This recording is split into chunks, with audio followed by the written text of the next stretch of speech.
Good evening and welcome to the Pac-12 Chat Show Live here on the Voice of College Football. I'm Tony Altimore, and in just a minute, I'm going to be joined by the guys, and we are here tonight to talk about another week of Pac-12 football. Now, once again, guys, this show is for you guys. It's not just for us. This is for you guys. So we want to engage with you guys. We hope you'll engage with us in a couple different ways. First, if you guys want to call in the show, we're going to go through the games of the week, and then we want to hear from you. And so we'll put a link up in the chat as well as in the description, and we want to hear from you guys about what you think. Second, you can engage with us via the actual chat window. So type it in, and we'll be monitoring that, and we'll chat with you guys. Third, and options for anybody who is either after the show or something like that, you can always reach out to us on Twitter. You see our Twitter handles are right there directly on the screen, and we'll be monitoring those and love to chat with you guys. And you can always ask questions and help steer the conversation, either using super chats or reaching out to us directly via Venmo or PayPal or something. And that goes to help support this Voice of College Football community. So we are so grateful to Mark Rogers and everybody else who makes it possible, and excited to have you guys with us here this week to chat about the Pac-12. And what a week it's been. Guys, welcome to the show. We got Tim, Rick, and Chris. Good evening, Tony. Good evening, guys. Hi, everyone. Well, guys, it's going to be another big week in the conference. What are we looking forward to most? I think probably clearly the biggest game that I'm looking at is going to be the showdown with the rivalry between the Pacific Northwest schools, Washington and Oregon. I know there's a couple of good games on, some cupcake games, but in particular, there's two that I'm looking at, and that definitely is taking front stage. Yeah, I'm looking at that game. That's the only game. Oregon at Washington. Oregon's on a roll right now, and Washington just had a big win against Oregon State. This is a border war. They don't like each other. And I'm also interested in seeing what Arizona can do to UCLA, what they're going to do there. I know UCLA and their fans are upset at the college football rankings. I agree. I posted on my Twitter beforehand. I had UCLA at 8 and USC at 9 and Ole Miss at 10. I didn't even have Clemson in there. I had Clemson in the top 12. But we can get in that a little bit later today. I think Chris might have some choice words. We'll see. He always does. What's interesting is the closest spread is actually like Arizona State at Washington State as an 8-point game. But obviously the game everyone cares about the most is that Washington Oregon game, and it's definitely the only one that has or should have implications on who's going to the conference championship, right? It's only one that you would think has a possibility of having implications like that. But of course, we'll get into that game more specifically when we get there. Yeah, the Arizona State, Washington State was the other game I was talking about. Other than that, I think we might be all in agreement on the winners. All right, guys. And for those of you guys who don't know, I'm currently right here in South Florida, right in the path of Hurricane Nicole, which is about to hit us in about the next hour. So if I disappear, I hope to reappear. We'll see what happens with the power and Comcast.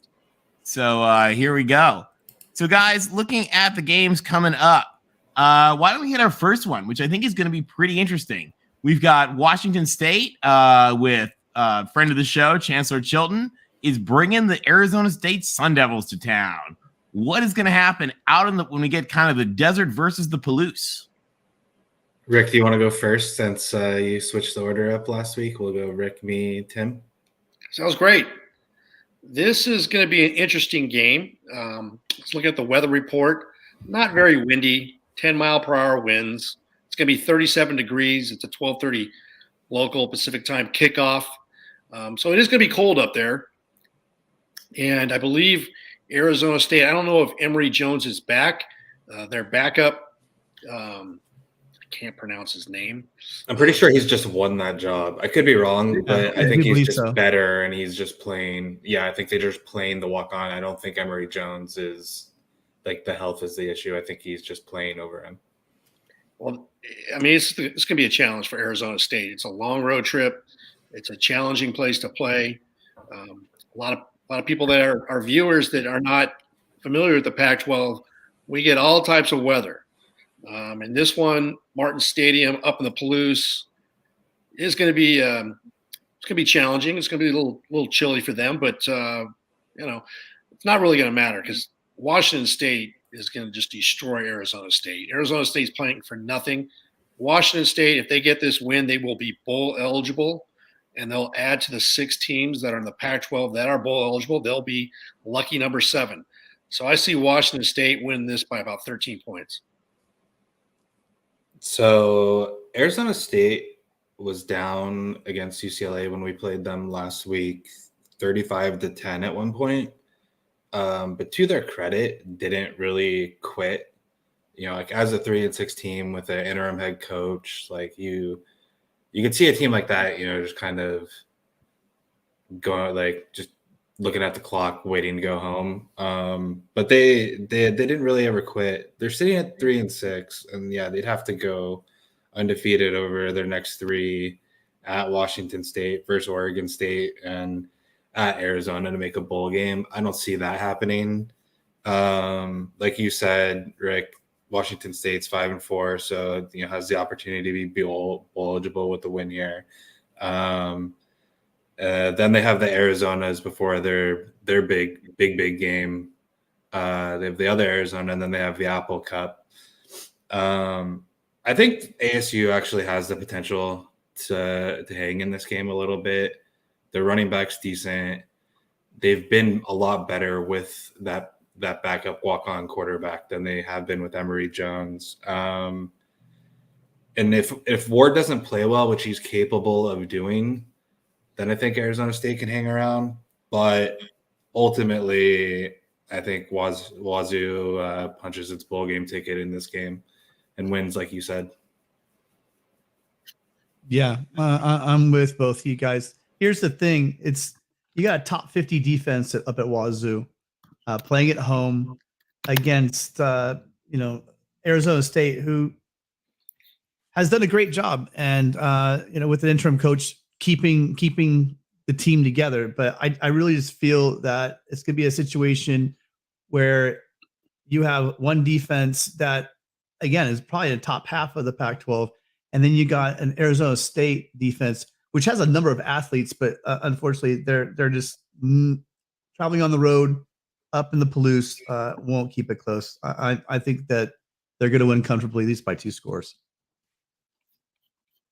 I think you guys are actually probably right on the nose with this one. Arizona State is looking better and better. Would not surprise me if they find a way to win, but I think Wazoo gets the win in the end. All right, moving on. Now there's a special award. So Washington State had a really nice win last night. And as you guys know, LBC Trojan is a craft beer expert, worked in marketing with the craft beer industry for many, many years, and is a craft beer guru. So this is no sponsorship, this is LBC's expert picks for every Pac-12 team, but when they earn it. LBC, talk to us about Wazoo. What did they earn, and what should they be drinking to celebrate? Thanks, Tony. So for those that may be new to this show, welcome. Thank you. One of the great things about the Pac-12 is there might be people that question the football that's out here or can't see it or don't want to see it, but we have the greatest footprint for craft beer, hands down. So we like to have a lot of fun on this show, and what goes better, what goes well with football, college football, but great beer, good craft beer. And so Washington State, they are all about fun, and they destroyed Stanford in their own home. 52 points they put on them. So going to give them a special beer. This is a local Spokane brewery. It's known as Northern Lights, but the locals call it No Lie Brew House, and this is their Wrecking Ball. It's a stout. And this is the perfect weather for stout. I'm actually having one right now. Not a Wrecking Ball, but a stout from a different brewery in San Diego, because it's been raining. It's kind of been the weather like the Pacific Northwest. But this is a 5 different types of malts and hops. It's got 50 IBUs, 9.5%, hints of brown sugar, chocolate, superior beer to celebrate if you're a Coug, going in there and having fun in Palo Alto while Stanford cannot have fun. So cheers. Cheers to the Cougs. So, guys, definitely, if you're up in that area, check it out. The Wrecking Ball Imperial Stout sounds delicious, and Cougs, you have earned that from LBC Trojan. And just a lot of you guys have seen it, but if you haven't, we have on the Mark Rogers Voice of College Football channel a phenomenal interview with the Queen Coug herself, CEO Chancellor Elizabeth Chilton. Just amazing lady, guys. If you haven't checked it out, it's on Mark's channel. Take a look. So our next game, guys, is sort of our adopted Pac-12 team, Notre Dame, who USC's got coming up. Now, we made a promise last week when we all thought Notre Dame, other than Rick, we thought Notre Dame was going to get slaughtered.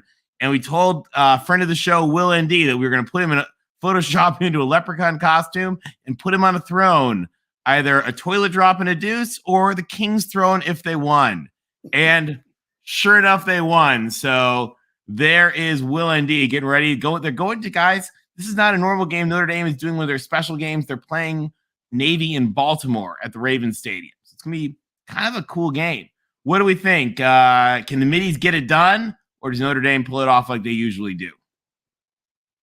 Well, this is a somewhat of a rivalry game. It's a regular opponent for Notre Dame, and Navy's not having a great year. They lost the Commander-in-Chief trophy. That's one of the main goals for a service academy team. The reason I know that is my brother is an Air Force Academy grad, and he's all stoked that the Air Force beat Army and Navy. And but Notre Dame is on some momentum right now. Yes, I predicted that they would go up to the Qs and beat Syracuse when they were ranked, I believe, 16.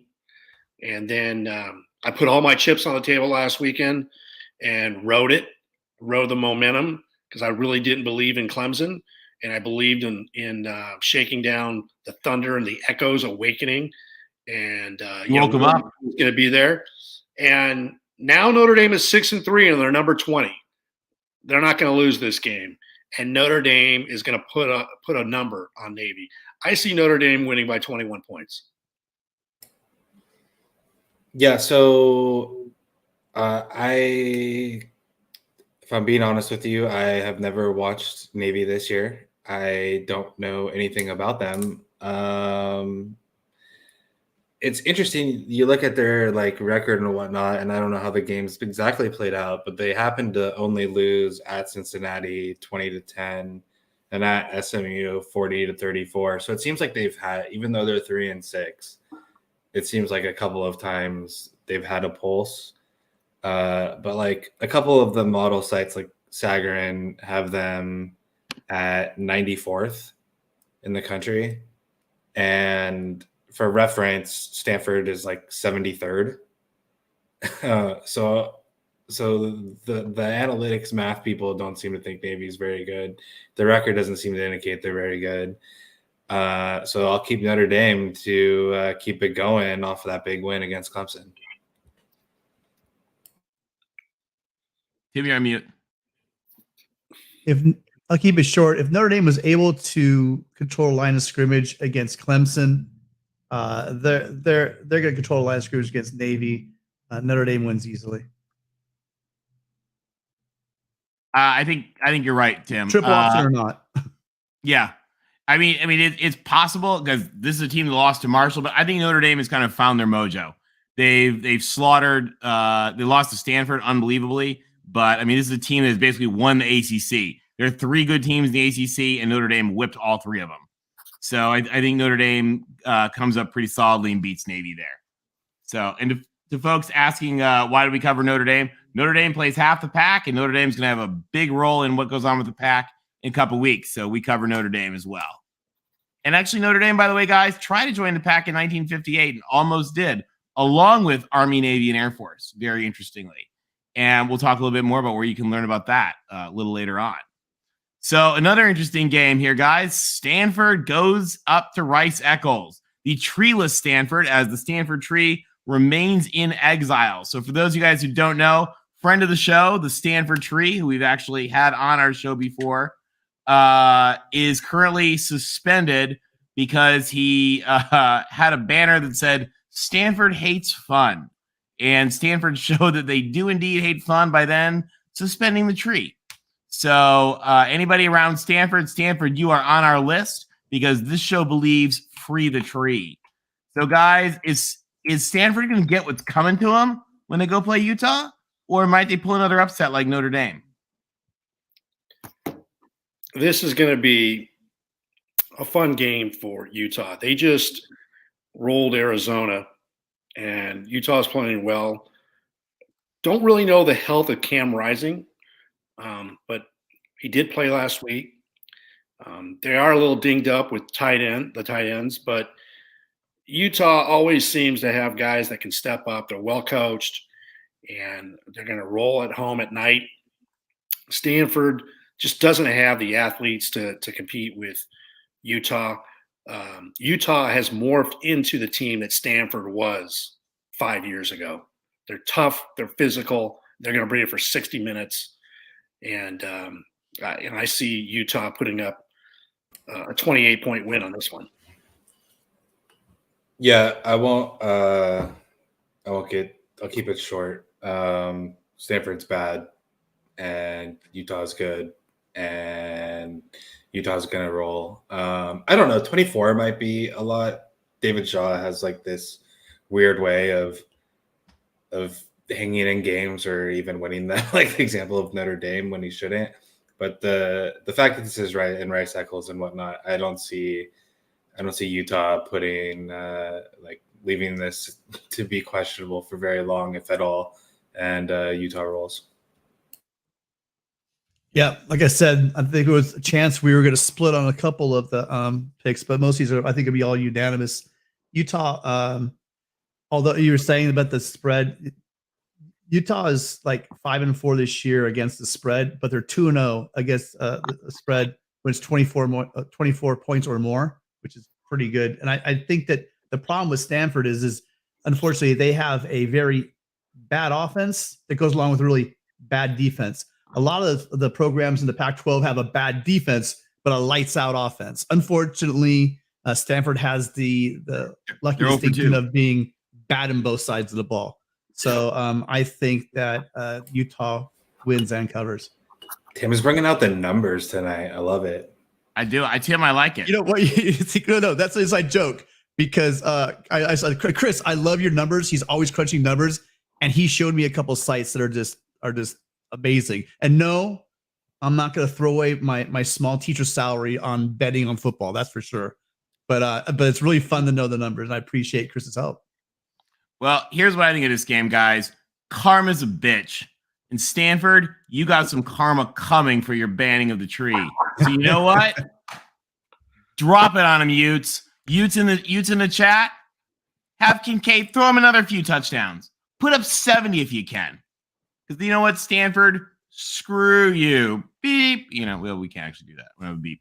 But yeah, Stanford, go to hell. You deserve it. And get your tree back. When you get your tree back, you can get your games back. Yeah, I think Utah rolls. All right, moving on. Guys, an interesting discussion here. So we've had a lot of discussion going on right now about the Utah-Oregon on November 19th and the USC-UCLA game. One of them is going to be in nationwide in prime time, and one of them is going to be nationwide Pac-12 after dark. And we thought we would explain to you guys just exactly why that's happening, because it's a really, really big controversy in the conference right now. So those two games, we do not know, and we will not know until possibly as soon as the Monday before. They're on a 6-day hold with Fox and ABC and ESPN. ABC owns ESPN. And the reason for that is we want to show you guys here. This is why. So it's not a conspiracy. It's nothing bad. It's not a controversy. But the reason is that Fox gets the first pick. And Fox has decided that they have the slot they're holding for the Pac-12, which is on their contract, what they're allowed to do. They're going to hold that 7:30 Eastern game. It might be 8. I think it's 7:30, but that primetime game. Now, the catch to that, the rule is that ABC and ESPN, if they want to air that game, they can't conflict with Fox. So they can't have that game in prime time. So they could do it earlier. Well, the problem is they can't do it at noon, which is 9 a.m. on the West Coast, because that's too early. Nobody wants to watch football games at 9 a.m. So they could do it later in the afternoon, but those times are actually already contracted under their deal with the Big Ten and the ACC. So ABC asked the Big Ten, well, they asked Fox, could we run the other game opposite yours? And Fox said no. So that was denied. So then they went to the Big Ten and they said, hey, I think it's a Michigan game. They said, can we have that game be the night game so that we can have the Pac-12 game earlier? And the Big Ten said no. And the reason for that is the Big Ten, because it gets colder in November, the schools have to okay the night games. And the school said, no, we don't want to play at night in November. So ABC and ESPN were screwed. They did not have another option. You guys can see here on the screen. They got 4 slots. 3 of them they couldn't use, so it has to be Pac-12 After Dark. It's not Larry Scott's fault. It's not the deals. It's just the way the contracts all are, that was the one that it had. So we don't know who's going to – Fox will take what they're going to think is the more national appeal game. Right now it's suspected that will probably be USC, UCLA, assuming everybody wins out this weekend.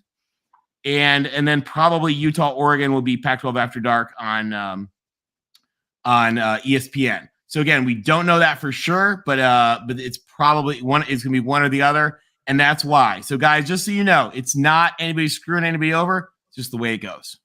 So, anything you guys have to say on that, or does that make sense? I think you described it perfectly.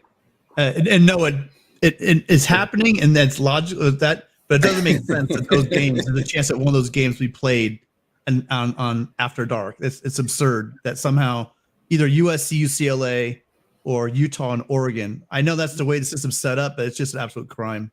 It's indirectly Larry Scott's issue, and I'll tell you why. Because it's about TV eyeballs. That's what it's about. Because back in the day, it was Ohio State, Michigan, and then USC, UCLA. USC, UCLA was a game. But a lot has changed since Larry Scott was running the Pac-12. You don't get a lot of eyeballs watching the Pac-12 because of Larry Scott's deal-making. Let's say his business plan, if you want to call it that. He believed in parity, which led to mediocrity. And he thought that would be a great model for the Pac-12. And it wasn't. I mean, he created equal revenue sharing, and the teams got what they wanted because they didn't really like USC and UCLA getting unequal revenue sharing. But over a decade, what has happened is it's given an excuse to the TV broadcast partners not to feature the Pac-12 schools in these prime spots. It's ridiculous. But over time, that's what has happened. And you have the media and social media that don't really give a lot of respect to the Pac-12. I mean, take a look at the college football playoff rankings. If you go by their metrics, there's a lot of issues that happen that we'll be talking about later. But it's just an accumulation over time of a lack of respect for the Pac-12. So this is not surprising. I think you're right. Real quick, we want to thank Zach T. Zach, thank you for your super chat. We really appreciate it. It really helps the community. Thank you. Thank you for that. And go Utes. And Utes have got a good game this week, and they're going to stick it to Stanford. So Utes, deliver. Zach, get your Utes to deliver the karma on Stanford. Free the tree. But Tony, you nailed it on that graphic. So that you explained it perfectly. Oh, Nice thank job. you. Nice job. Thank you. I appreciate it. And guys, by the way, if you haven't met the Stanford tree, dude is awesome. He's been on our show. We love him. He's going to come on again sometime. Really, really good guy. Check it out. That's also on Mark's channel. And you can take a look there. All right, guys. What might be the biggest game of the week? And we got some special guests in our picture this week. So if you know who they are, if you know, you know. If you don't, you don't. They're there for their dogs and their ducks. We've got Hate Week. Autzen Stadium is going to have Oregon and Washington. What do we think is going to happen? This is going to be a great game. And Eric kind of looks like a duck. Look at his smile. Look at the duck's eyeballs, the duck's beak. Eric is a duck, and he is a duck. This is going to be a great game because Oregon's going to make a huge statement. They hate Washington. They've owned Washington. Washington's a better team with DeBoer, with Penix, and their offense, but their defense is suspect. And Oregon got some respect in the playoff rankings. I'm very surprised that LSU didn't jump them. But Oregon has a clear path to become Pac-12 champions and earn a spot in the college football playoff rankings. So what better way than to take it to Washington at home? Now, the one area that Oregon, there's a little concern is the pass defense. And that's going to be the chance that Washington has in this game to stay close, keep it competitive. Is Penix Jr. is going to have a perfect game, and he's going to have to find those spots in the defense because their DBs are slow. They're slow and they're smaller. So, but Washington's going to have to play a perfect game. At the end of the day, I just don't see that happening. I see the Ducks rolling. I see the Ducks winning by 2 touchdowns by 14 points.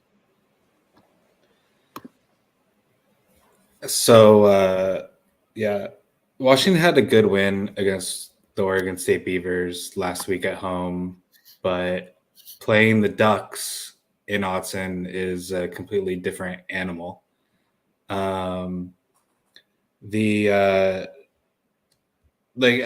Rick kind of already mentioned, I do think that the Huskies might have a chance of moving the ball with Penix throwing the ball against Oregon. But I don't see Washington stopping Oregon at all. And it's in Austin. And I think the Ducks roll before they go on to play the Utes, and then they finish up against Oregon State in Corvallis, which I think is sneakily, even though the 2 teams that they're playing are ranked, might actually be their hardest game of the 3. But yeah, for now I got the Ducks winning and probably by 14 or 17 or 21 or whatever they want. I just think they're a much better team. Yeah, there's no doubt that. See, I told you this would be. Well, this is the other one I thought we might all split a little bit on, but this is all gonna be exactly the same. Oregon is the better team. Their offense is statistically right up there with USC, almost across the board, sharing and very close to on most categories. There's no way that Washington's gonna be able to stop them. But on the other side of the coin, I don't see Oregon, who I don't think has. I think Oregon State's defense is better than Oregon's defense. I really do. Oregon's linebackers are disgusting. Those guys are great when healthy. But as far as just team defense, I think Oregon State's a better defense, especially red zone defense. So I know that Oregon is going to win this game. I think that they win comfortably. But I do think that the Huskies are going to backdoor cover this one. I really do see Oregon winning, but I think that Washington will cover. So no one thinks rivalry factor plays into it at all. I think it's such an interesting thing that maybe people from outside of the conference don't realize. Both of these teams having like an in-state rival that they play, quote unquote, like the last week of the year, but this actually being their true rivalry game. Tony, you're on mute. I was going to say, Chris, you're right. It's just like Michigan and Ohio State. Like, this is the state of Washington and the state of Oregon, and they do not like each other.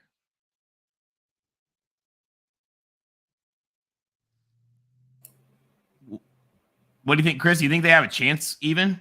No, not really. Unless there's like rivalry voodoo magic. And like, I think that would take like being in Seattle, some crazy things happening, that weird weather thing that we were talking about last week that never came, being there, a couple like seances in the parking lot, like all kinds of weird stuff going on. I don't think that Washington, and it's not to say that Washington isn't good or that they're fraudulent or that they shouldn't be ranked. Like, it's a good Washington team, but and I've thought this about Oregon for a while, even before they played us, is like, I think this Oregon team is really, really good.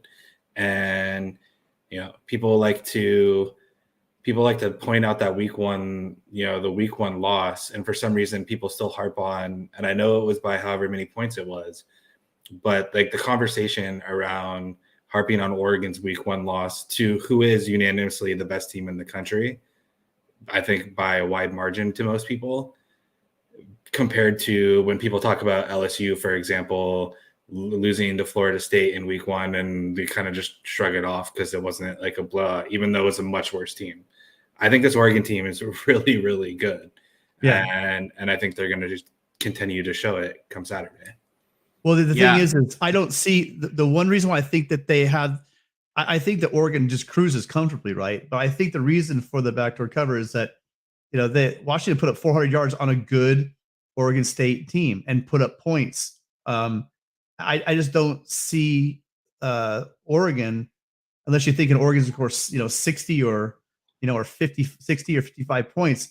I think that they're gonna cover. I think that Washington's gonna put up points, especially on that Oregon secondary.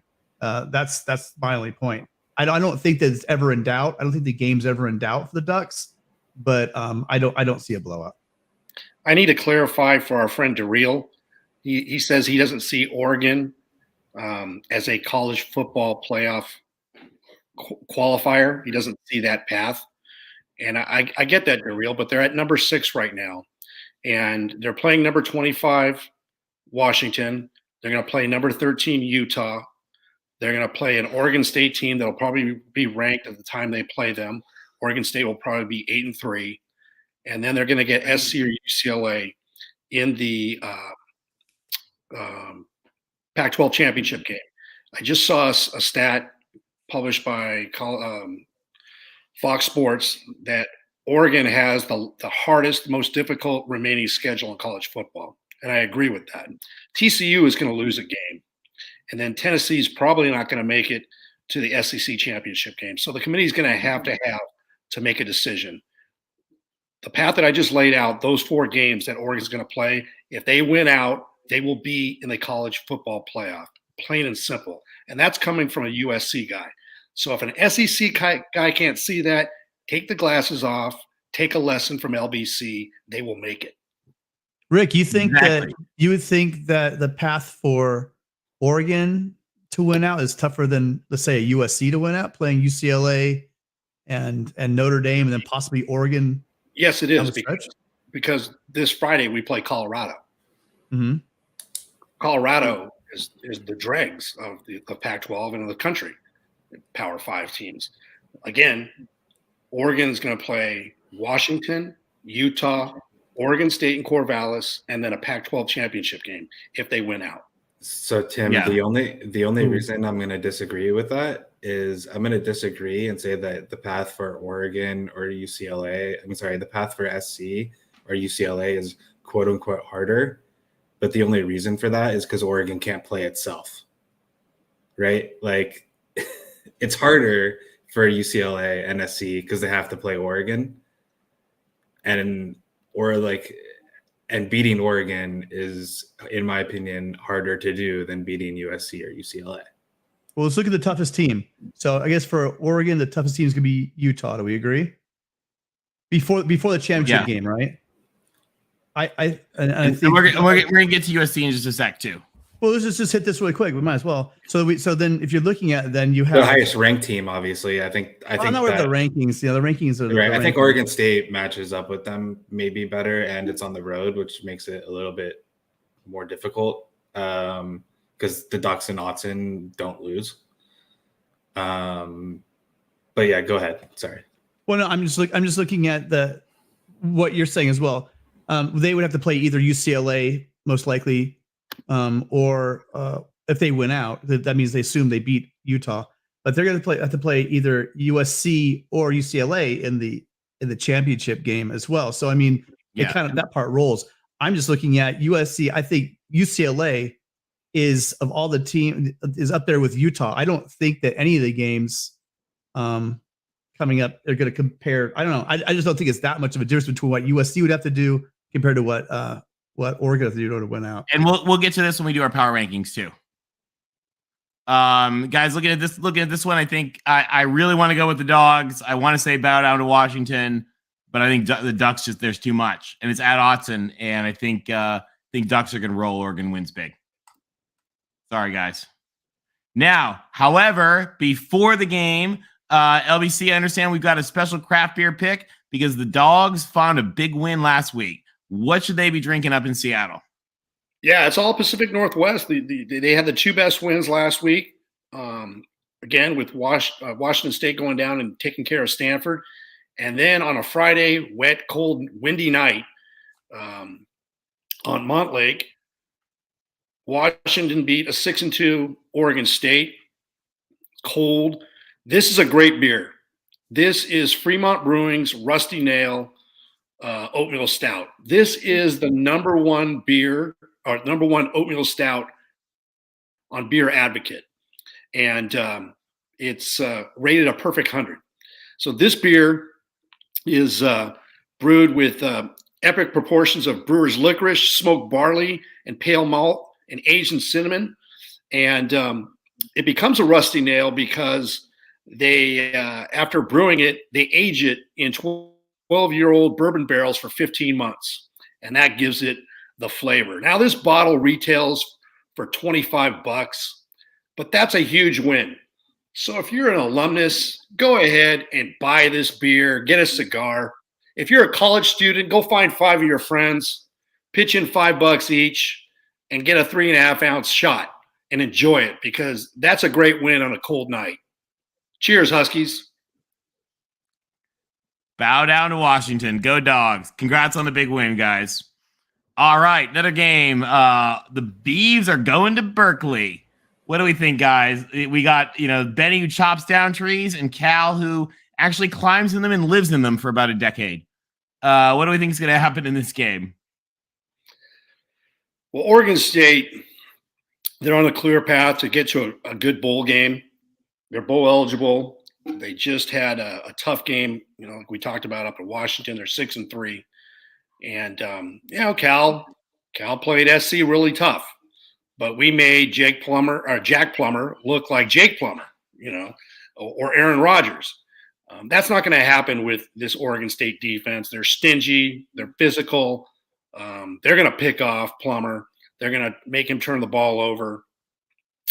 And Oregon State's going to have too much for California up there. And I see Oregon State winning by 10 points. So I got a shout out an earlier comment that said either Oski likes fun or Oski loves fun, joking about the Stanford hates fun thing. And you haven't, and I love that comment because you haven't really lived until you've seen Oski drinking a beer through a funnel through his eye hole. You can actually see it in that picture right there. But he does. He has a hole for that. Like one quick comment. The third hole. One quick comment on Cal is, they have 6 losses, but 4 of them are within a touchdown. And I get that people laugh about Colorado, and that's a terrible loss. But the other 3 are USC, Washington, and Notre Dame, who are all ranked. They've played all 3 of those schools within a touchdown. So I get that we laugh at the Bears and that their O-line is bad, but they have a way of hanging around sometimes. That being said, if this was in Berkeley, then, maybe I start getting carried away. Oh, whoops. Yeah, it's at Reeser. But no, you have it right. The stadium in the background isn't, you have the writing correct. Sorry, Beavs. I'm sorry. Connor, we're sorry. But yeah, in Corvallis, the Beavs win this. And, I said all year that they were going to win 10 games. And now they just have to do it in their bowl game. We're going to add an extra game on to squeeze in the 10. I'm going to cheat a little bit. I like it. Tim, what do you think? So I don't really I think Cal the whole thing about Plummer is for 3 quarters USC bottled them up completely. Then some witchcraft voodoo went on in the 4th quarter, and USC gives up 20 unexplicable points on blown coverages when they moved to that stupid zone. And the previous 3 quarters they didn't do much of anything. They scored 14 points. I don't see. I believe that Oregon State is one of the best defenses in this conference, and at home they're incredibly nasty. I think that Oregon State's going to win this one easily. Tim, I think you're right. Oregon State, I think, is a good team. They're a lot better team than people give them credit for. We've seen them play everybody tough. But Chris, you're also right in that Berkeley's found a way to hang on. Berkeley should have beaten Notre Dame. Cal and Stanford both should have beaten Notre Dame. And this is, I think, going to be closer than we think. But at Reeser, I don't think Berkeley comes up with the win. I think the Beavs continue to roll, having a great season. By the way, shout out to Sergeant Pickles. Thank you for the super chat. We really appreciate how much it helps the channel. Sergeant Pickles, you get a dubs up. Go Dogs on behalf of your folks, because as you say, it's the most hateful time of the year. It's Hate Week in Seattle and Eugene. All right, guys. Looking ahead now, we got an interesting one. We've got the Bruins and the Arizona Wildcats heading to the Rose Bowl. What do we think is going to go down in Pasadena? Well, before that, I think it's Sergeant Pickles' birthday on Friday. So cheers, Sergeant Pickles. Yeah, the Marine Corps. That's his Marine Corps birthday. When you're a Marine, you only need one birthday. Marine, yeah. It's the Marine Corps birthday. So, gentlemen, I think the first 5 games that we've picked, it's all pretty much been chalk. And the Pac-12 does crazy things. And we're all high on UCLA. UCLA is feeling disrespected. The last time that I got all high on UCLA, you left me high and dry. You went and laid an egg at Autzen. And, I can easily take the Bruins here. I can give you the reason why UCLA is going to win. But DTR has got to come back to earth. Jane DeLora is a baller. We saw what they did against USC. And I don't have any facts. I'm not going to quote you any stats. And Chris is going to come in here. He's going to give you the stats of why and how. And I'm just going to tell you right now, crazy things happen. And just when you want UCLA or you think that they're the team that you believe them to be, they're not. Like a ghost, they're going to disappear for some reason, for some period of time. And Arizona's going to win this game by 3. I'm taking Arizona. Damn, like Rick. Rick goes LBC rogue with again. the bold Yeah. pick. You guys Yeah, laughed Tim- at me when I took Notre Dame against Clemson. You laughed at me at I Notre didn't Dame. laugh at that. You know what? That wasn't that big. That I wasn't didn't that laugh at outrageous. that. That, Yeah, that was I a didn't good laugh. It's pick. like I laughed, Rick. Rick, I laughed when you picked Colorado a couple weeks back. That's what I laughed. Okay. All right. But Tim, to the laughing point, you know how you said like, oh, I should trail Rick's picks, except like when he goes rogue or goes crazy, like I should not do that. This is that time. There's Delora going as crazy as he did might have something to do with SC's defense as much as it has to do with Arizona. Oh, well, here But we I go. will say no. They have some playmakers, and I said that the week that you guys played them, they have their wide receiver core is insane. Like the number 5 dude could play for anyone he wanted to. But getting back to UCLA and Arizona, so UCLA had 400 yards rushing last week against Arizona State without Charbonnet. Who was out for an injury that kind of took everyone else by surprise. He's practicing now, apparently. And 400 yards against Arizona State is pretty good and makes me feel like we can do absolutely whatever we want rushing the ball against Arizona. So I have no idea how they would possibly stop us. it's kind of interesting. Like the other weird thing with the Charbonnet being out, and I think we got down to like our 5th string running back, and it wasn't because we were like running up the score. It was like people kept getting hurt. So like Colson Yankoff was like taking, rushes at the end of the game to like run out the clock when we were up by a couple touchdowns or whatever. The other weird thing is our defensive coordinator, Bill McGovern, hasn't been at games calling plays the last 2 weeks. He's like supposedly involved in game prep, but he's not, like, and I'm not sure what the sickness is. They haven't really said it. So we have had an analyst calling plays. I don't know if you guys know this. If you do, let me know. Or if you want to, it's an old friend of yours, guy by the name of Clancy Pendergast. We've heard of him. That's who's been calling plays for UCLA the last 2 weeks. Triggered. There you go. See? Triggered. Oh. LBC, I'm questioning my picks now. LBC, did you know this was happening when you made that pick? Hey, man. I don't have to disclose my sources. Oh, man. But Bill, I think Bill McGovern might be back this week, but I don't know why it's been a weird thing where he hasn't been around. Yeah, but anyway, no, I think we roll. I don't know how much you weigh. Like, I don't know necessarily if Chip is like we're gonna be pissed off at the committee and we're gonna run it up kind of person versus, wanting to make sure that, especially with like the banged up running back situation, like wanting to stay healthy for SC the next week and just balancing those two things. But yeah, no, I think we roll. They'll score, but we win, and we win comfortably by the time 60 minutes is over. What's comfortably? 3 points? Come on, you're a stat man. Throw the number out there. Come on. 2 or 3 touchdowns. Oh, okay. Pick one, 2 or 3. 3. All right, there we go. I knew, I knew, Rick, when you said pick one of those, I knew he was going to say 3. Here's the thing. What does UCLA do really exceptional? They've got an incredible running back, and DTR it can take off at any moment. And to make things worse, you've got an Arizona Wildcat team that's like it's like 120 something against the rush in the country. They get up 218 yards a game. Going up against this UCLA rushing attack that's just going to they must be licking their chops. I'm really thinking that overall they're giving almost 500 yards a game. This is just not a good Arizona defense. Now that's the standard for a number of programs, like I said, in the conference.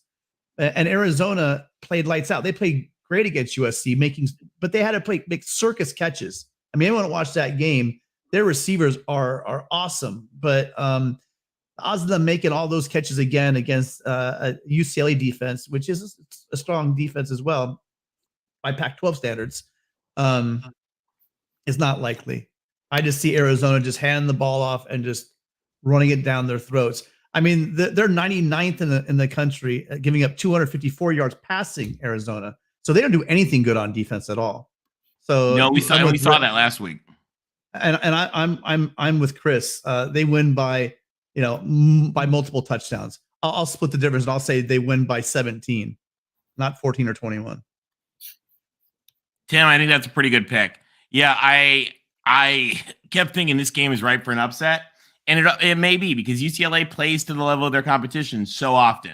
I mean, whether it's South Alabama, whether it's Bowling Green, who they were losing to for a while, they play to the level of their competition, but they find a way to win. So I think Arizona, whatever it is in this game, I would bet the over because I think Arizona puts up like 40 and UCLA puts up about 1,000.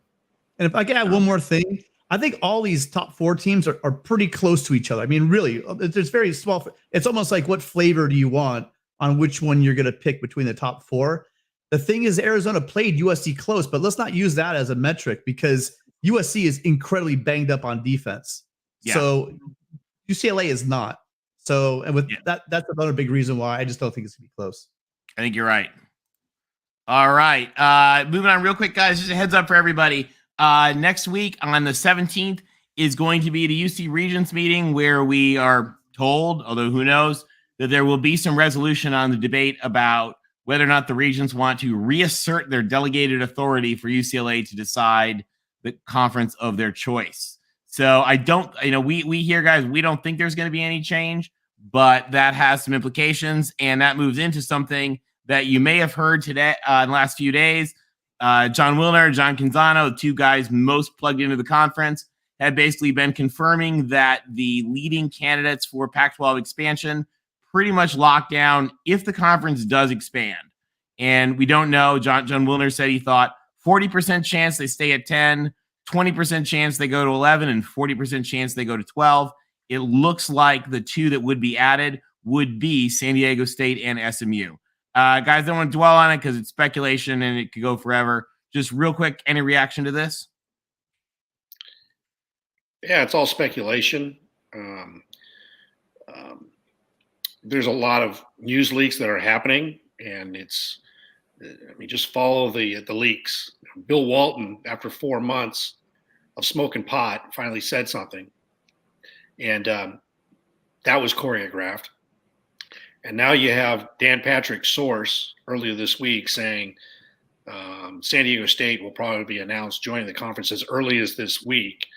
So, there's posturing going on by the Pac-12. I don't think they want UCLA. Obviously, they don't want UCLA to leave, and but they're floating out a possible travel partner to for UCLA should they stay. That hey, we got San Diego State. I don't know what to think, but if these are the two teams that are going to replace SC and UCLA, well, good luck. Good luck to the Pac-12. Tony, I'm sorry, I didn't catch it. Did you say that Wilner and Canzano were saying that this wasn't true, or that they're actually saying they have said that it's not going to be announced this week. They think that it'll be announced after the media deal and after the UCLA Regents meeting will happen. Then there will be terms agreed to with the media deal, which would include the expansions, and then the announcement of the expansion. That's they're talking about both of them, because that's a sharp turnaround, I think, from what they were saying, even like a week or two ago. What Auerbach was saying, and okay, that's interesting. Well, but again, Wilner's saying 40% chance they stay at 10. Gotcha. He says 20% chance they add San Diego would be the first one they'd add, but he thinks a 40% chance they go to 12 and add both of them. What I think is sorry, go ahead. What I was gonna say, what's material about this, guys, is they are not from, again, this is not our inside information. Now, we talked about this a long time ago on Mark Rogers' channel and said these two would be the two. The big significance here is there is no more talk of Boise, no talk of UNLV, no talk of Colorado State, no talk of Air Force, who, by the way, the Pentagon has vetoed that many times before. So it does look here that these would be the two choices. It gets you into the Southern California market, which we've talked about being very important, and it gets you into Texas and the Dallas market with a great destination, also very easy airports. We've talked about this a lot with expansion options, but it does look like if there is expansion, John Wilner and John Canzano are saying these would be the two. And I think they make sense. Tony, that's what I was going to bring up. He asked why not Boise, why not for the state? It's because of the Dallas market. It's because of the San Diego market. And also academics. I mean, and SMU is a better school. Yeah. SMU is a higher ranked school than all 12 members of the Big 12 going forward. SMU is it's a lot like USC. USC is a former Methodist school, very, very similar student body, very similar character.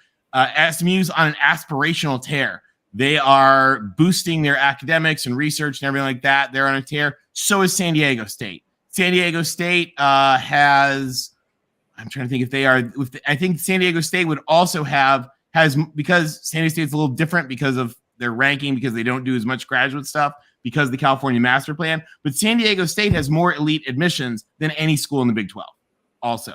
So these are both academically superior to all 12 of the Big 12. And so in that regard, these are great additions. They're very Pac-12. They both need a P5 home. And the Pac-12 needs to have a presence in Southern California. They need to have more presence in big cities, and these are really good picks, I think. But again, we don't. John Wilner again says 40% chance they stay at 10. So we don't know if it's for sure. I think I work in consulting, guys. The consultants for San Diego State have gone on the record talking about their project. And one thing consultants don't do is talk on the record in public to media about their ongoing projects if it's not, and they certainly don't do it if it's not okay. So for the fact that that's happening, I think it's all but done, but we'll see. All right. Anything else real quick, or should we move on to the big game? Let's do it. Well, the big game, at least maybe for some of us, it's the big game, Friday Night Lights.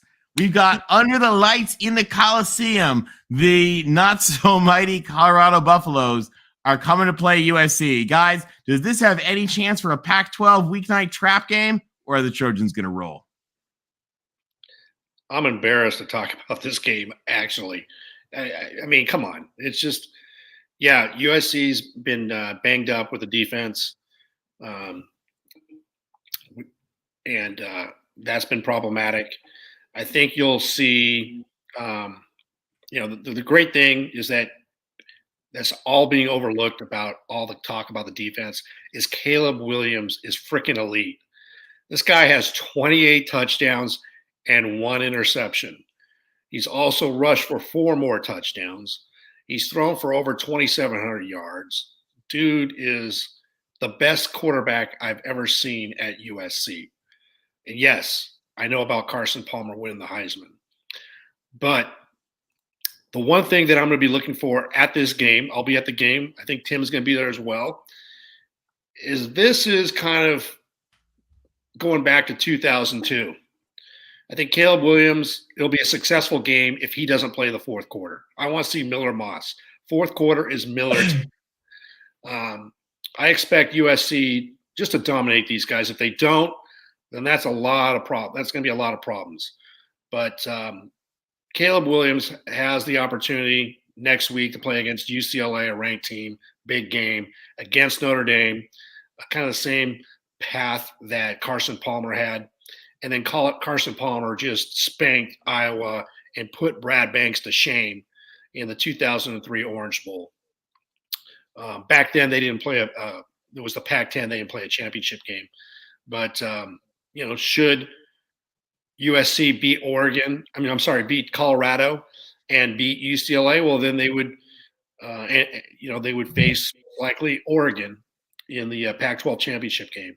But if you can go ahead and collect numbers in this game, beat UCLA, beat Notre Dame, and beat Oregon, he would be a leading candidate to be in New York for the Heisman. He's got it out there in front of him. The thing I like about this guy is he's a baller and he's a great leader, and I think he steps up to the challenge. So he's going to put a clinic on Friday night. I want to use part of my time real quick to argue with Tony that USC plays to the level of their competition, arguably a little bit more than UCLA does.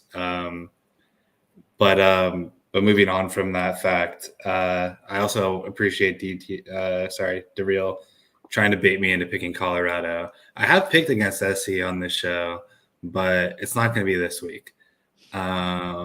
Colorado is obviously like one of the worst teams in FBS, and SC names that score. You guys know better than I do, so you can tell me is like what's the deal with Gentry and Addison and the guys that haven't been playing? We don't know yet. We don't know, and we don't know if they're going to play and get a little sweat on before they come out after. In fact, there's a whole lot of angst among the USC reporters. So, guys, there's a whole bunch of websites and everybody else that covers USC. They send people to practice, and Lincoln Riley treats them with less welcomeness than the NSA. So, and not only that, they're under direct. They're not even supposed to tell people if people are practicing, people are not practicing. It's very tight-lipped if they're given that access as far as what the injury issues are. But I can tell you that on 2 of the 3 for sure, they're ankle injuries. And we know with ankle injuries, there's high and low ankle sprains. There's different levels of severity. You could be out a week. You could be out 6, 7, 8 weeks. You know what I mean? Depending on how bad it is. I know that recent medical therapies speed it up a little bit. I'm really hoping it's not one of the latter that I talked about, that these guys can get healthy for UCLA. But the answer is nobody knows. Because, yeah, I would think that you would want them ideally, to play like a quarter or a half or something, just to play a game, because they haven't played in like a month or whatever it's been. Yeah. Before next week. Not that they're going to play all game or that you need them to win this game. You certainly don't. So with that being said, for all the talk that USC fans do about how the conference is out to get them and the Pac-12 tries to keep SC down, I want you to enjoy the quasi bye week that you have and the extra day off before your game with UCLA next week. Thank you, Chris. Hey, we're just pulling out the SEC playbook, man. Colorado's going to be our Austin P or our UAB. Well, Rick, don't curse us. Don't curse us. Oh, come on now. Come on. There's no way. No way in hell. We got this game. At least it's not in Corvallis. That's all I'm saying. Tim, what do you think real quick? Yeah, I think a lot of the Cal game has been overblown. Anybody that watched the first 3 quarters of that game, SC was in cruise control. At the half, they went up 20. To start the fourth quarter, they were up 20. A couple, an onside kick and some busted coverages. I mean, you got to play a game for 4 quarters. And credit Cal for taking advantage of the opportunities that they had. But that really was not a game for 3 quarters. I do believe that unless USC gets Gentry back and other pieces and guys like Shane Lee 100% healthy, I'm going to be really worried going into Westwood in 2 weeks. This game, not so much. I was bagging on Stanford being the outlier to Pac-12. We all have bad defenses, probably outside of Utah and Washington State, Oregon State. But what makes Stanford and Colorado so special in our league is they're crap on both sides of the ball. So, I mean, they rank towards the bottom on both of those things. USC is going to get healthy, hopefully, like we thought we would during the Cal game. I'm hoping that we get a lot of guys out and rested up going forward. This game should be a snoozer and over at halftime. I said that about Cal, but again, Cal showed us that they used to have a fight in them, and I just don't see this with Colorado. We have their best defensive player and their best offensive player playing for us this year. We stole their best receiver in Rice, and then we stole Blackman, their best secondary guy. So USC is going to roll this one. Yeah. And just so you guys know, so we have a hurricane right now descending on me. We're right by Vero Beach. Just up the way here is where the Spanish treasure fleet was wrecked. And then all the pirates came over the next year and like plundered it all. That's what happened to Colorado's team. Last year, everybody in the Pac-12 has got they all got some players from Colorado. Just like all the pirates went and got a little bit of treasure from those ships. And that's what happened to Colorado. Now, with that said, I don't disrespect Ralphie, but I think USC rolls. Chris and I have 2 fraternity brothers that are backup quarterbacks that need to get some playing time. So I not only hope we get to see Miller, I hope we get to see Miller and Gage both, because in Hoke Boys, and also we need to know that we're ready in case Caleb were to be injured or go down. Tony, can I jump in? I hope we don't see a third guy, because that means someone got hurt. So I hope we see him, because I hope Caleb scores 1 million points and then Miller scores a bunch of points, and then we get to see Gage for fun as well. Okay. The more the merrier. So with that, I think USC rolls. All right, guys, let's move on real quick. Just guys, a little quick comment here. If you guys are not following at USC Comics, I think they lay it down here. For those of you guys listening, it's Coach Alex Grinch, and the USC fans tell him, "Hey, Grinch, make us a delicious omelet." And he says, "Sure." And they say, "Here's your ingredients." Give him some Cheese Whiz and a banana. And he says, "Welcome to my world." So, guys, our defense is really injured, really banged up. And you see that without Gentry. You see that without Goforth. I think the defense with Gentry and Goforth, where's Eddie with his giraffes to show us? It's a way better defense. Real quick, guys, if you haven't seen our interview with the Trojan, Jacobo, amazing guy. He is the USC Trojan drum major. Just you will watch that and fall in love with him in the USC band. So, guys, we are running behind. So let me just try to go through this real quick. How are we doing on picks? Well, let's see. LBC has been brave. He's been winning some points by that bravery and starting to catch up, but he's still in fourth.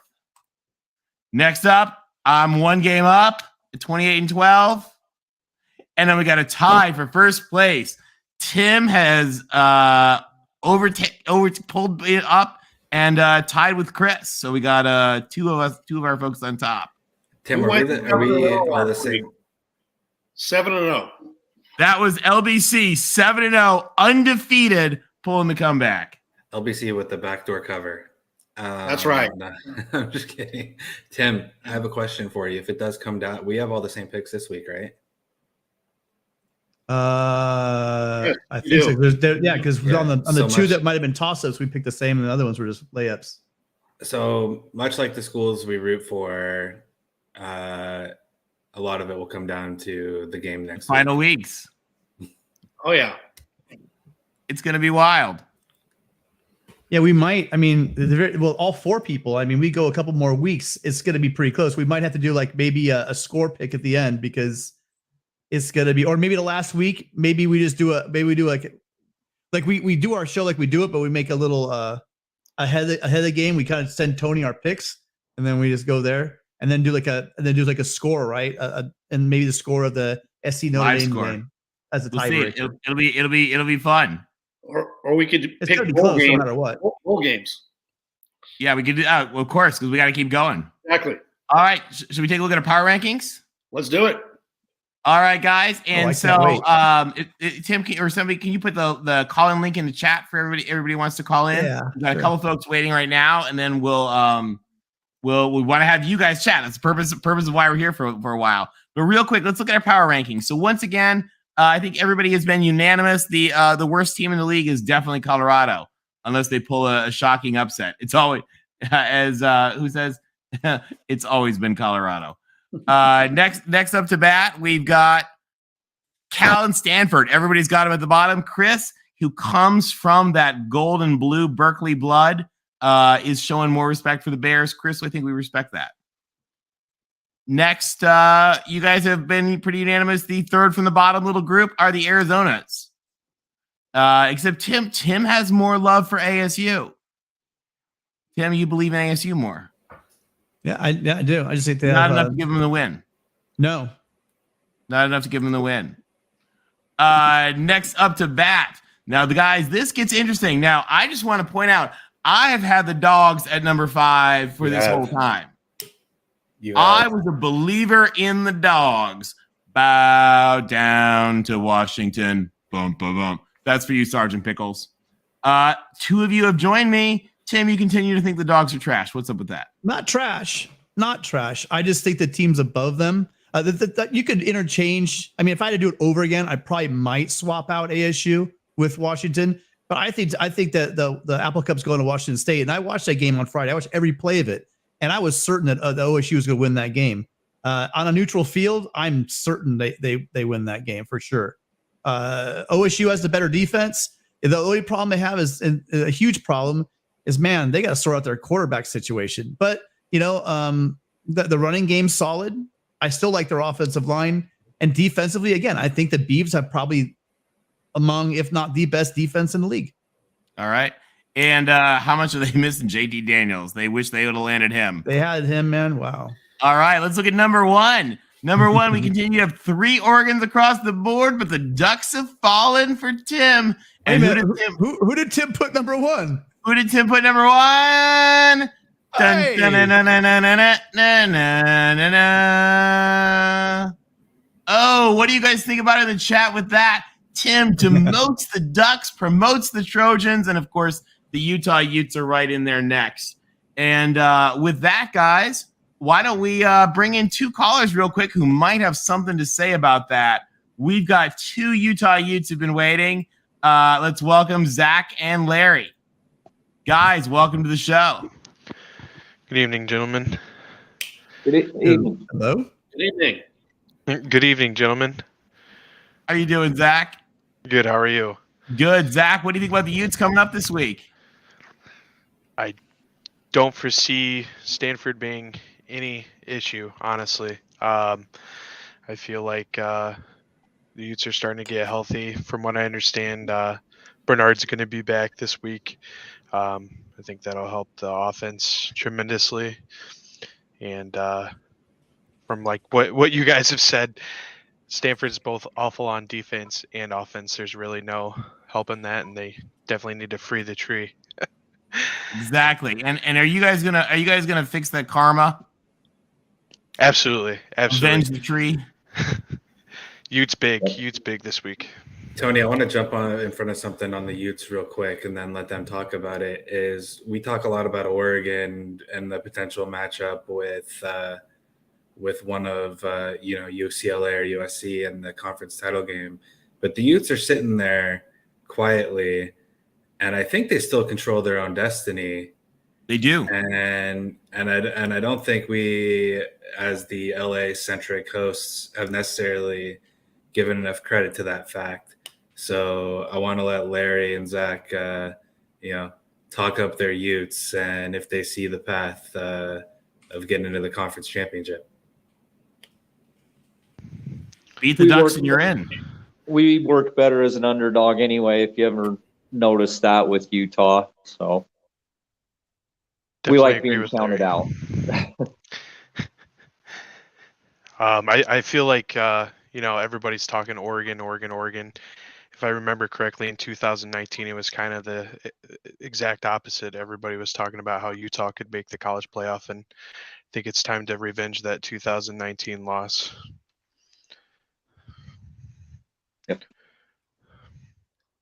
What about? I'm sorry. Go ahead. I was going to say the question I have is,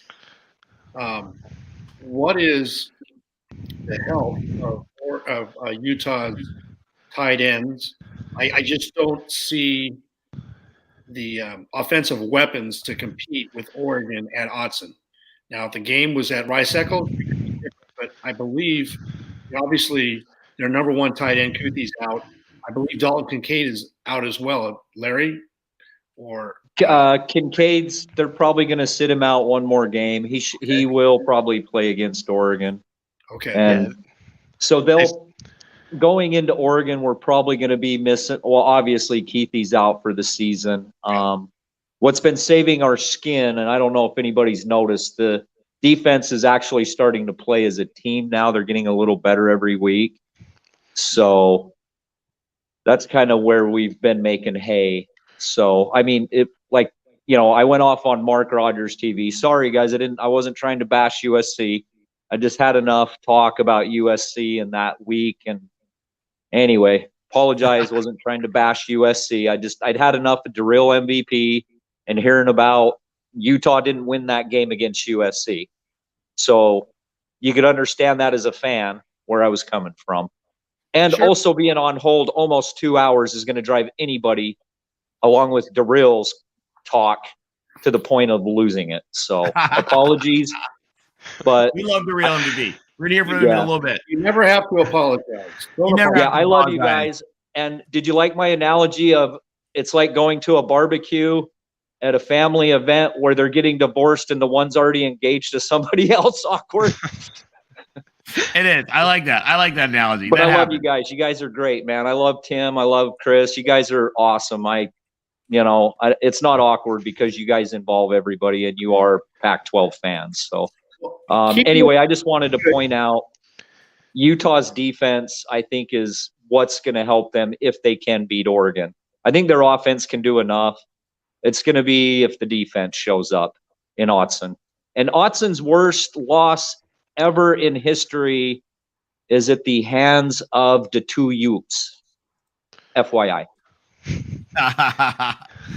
Hey, we love you guys, and we love having you call in. We love having you part of the show. And I just want to give a shout out to all the Ute fans because Utah does not get enough credit. Utah has an incredible fan base. They have been a steady force in the Pac-12. And we talked a little bit about realignment. You guys, we talked about SMU. We talked about San Diego State. Utah is one of the many examples of exactly how to do realignment right. Utah has just absolutely been on an upward trajectory with all of their sports programs, their academics, they're members of the AAU now. Like literally Utah wrote the book on how to do expansion right, and go Utes, guys. Thanks, Tony. Appreciate it, gentlemen. Thanks for having us on. Guys. We'll talk to you soon. Take care. Good luck, Utes. Yeah, the Utes have been absolutely the team the last couple of years, just holding the Pac-12 flag. There's a lot of Southern California high school graduates that are going to Utah. Just in my inner circle of friends, I know 5 Utah Utes in the last 2 years that are going to the school. Yeah, it's a great place. All right, guys, we got 2 more folks joining us. We got friend of the show, Will ND, who's gonna hopefully give us a little bit of insight as well into this Notre Dame Navy game, and then we got also friend of the show, Sean Garner. Guys, welcome. What's up? What's going on? What do you guys think about these games coming up this week? Guys, I'm a little disappointed. You didn't cover the most interesting contest going on in LA. Which one? Year. The Bass Caruso contest there. Yeah, what was your take on that one? I think it's looking like Caruso's probably going to pull it out, but interesting. Still neck and neck. No call on it yet. And for those of you guys who don't know, Rick Caruso, running for LA mayor, we still don't know yet, was the longtime chairman of the USC Board of Trustees. He's the guy that brought us President Carol Folt. And then he and Suzanne Nora Johnson, who's one of the most amazing women I've ever met in my life. She's awesome.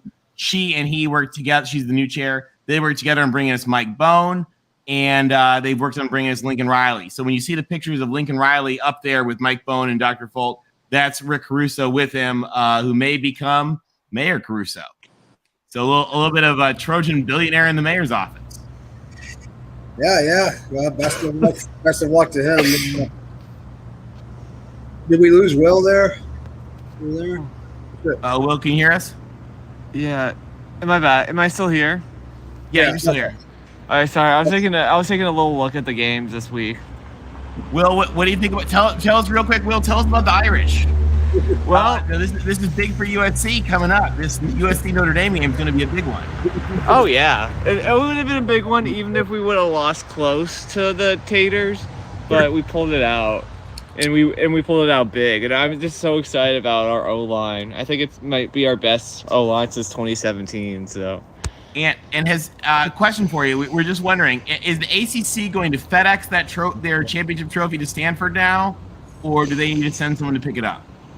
I think we need to send a Stanford tree. We needed to do me and the Stanford tree, a little joy ride over to, I think it's Charlotte. It's the ACC it's in Charlotte, yeah. So yeah, do a little joy ride to the Queen City, and we can a little joy ride of you and the tree. I like it. Yeah, down to the Queen City and pick up the trophy. You know, he would totally do that too.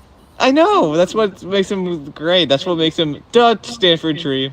He is the Stanford tree, exactly. Free the tree, because Stanford and Notre Dame that game should be the ACC championship at this point. Yeah.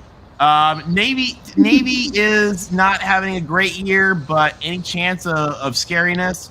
I see, and Will, you probably don't remember this. I grew up hearing Lou Holtz just always talk about how strong Navy was going to be, and then just railing them out of the stadium.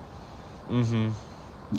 Well, I think that the guys need to be prepared for the triple option because they weren't prepared for Stanford, they weren't prepared for Marshall, so they gotta be prepared for the midshipmen. Have a ton of respect for everyone that goes to Navy. I have one of my friends. He ended up going to Gonzaga private school, but he goes to Navy. He's awesome. So just a lot of respect for Navy and the Rip Miller Trophy.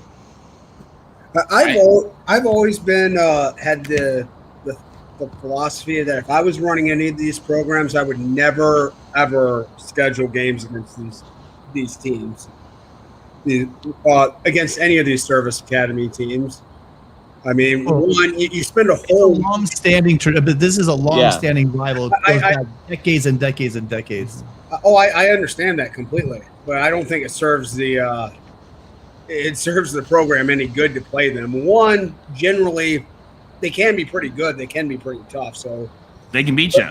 But, They can tenderize you too. but there's, I mean, like you spend a whole week every single year preparing for a brand of football you never play any other time.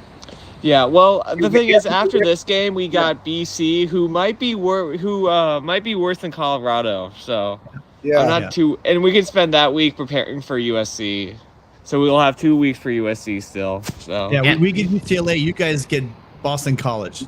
And the other thing, by the way, is guys, Notre Dame is run by the Fathers of the Holy Cross, I think, isn't it, Will? yeah.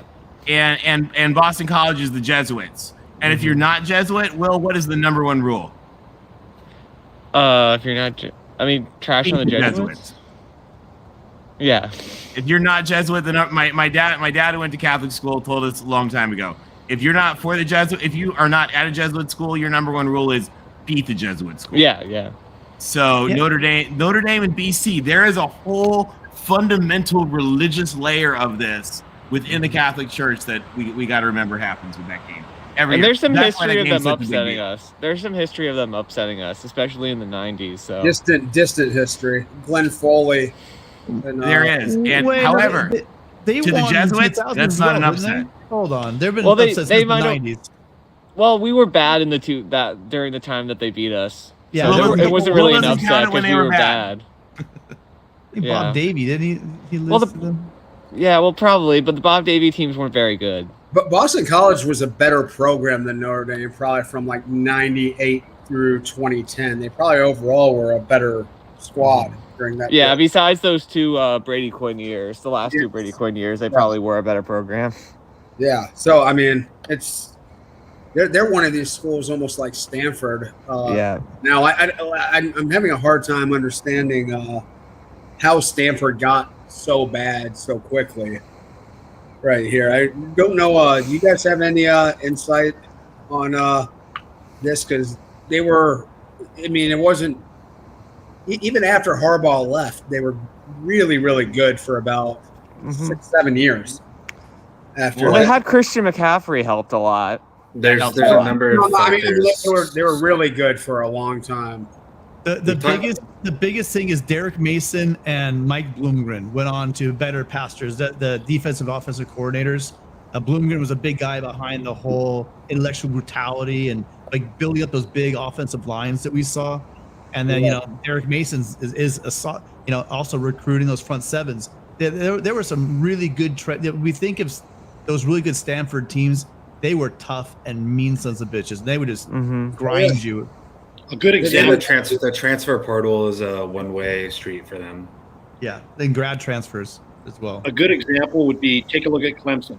Now that they lost Venables and Tony Scott, I believe was his name. Jeff Scott. I'm sorry, Jeff Scott, and then Tony Elliott. Tony Elliott. Yeah. So they're going through some transition, and very similar to what Chris just brought up. Stanford is not a player in the transfer portal just because of academics and acceptance. You look at Clemson, and Dabo Swinney has a philosophy that he doesn't currently operate through the transfer portal. So you're seeing a little bit of a different Clemson in 1 year, maybe 2 years, than you're used to seeing. And take a look at Stanford. That's what's happened over the last 5 or 6 years, slowly. Dabo is also recruiting within, and it's not working. So, and I don't think he wants to fire his friends. I was going to say about Stanford, I've heard some conflicting things about like their academic standards for athletes. I've heard brutal. No, it's hard. And then their grad guys have to transfer out because they're not going to accept. They can't get.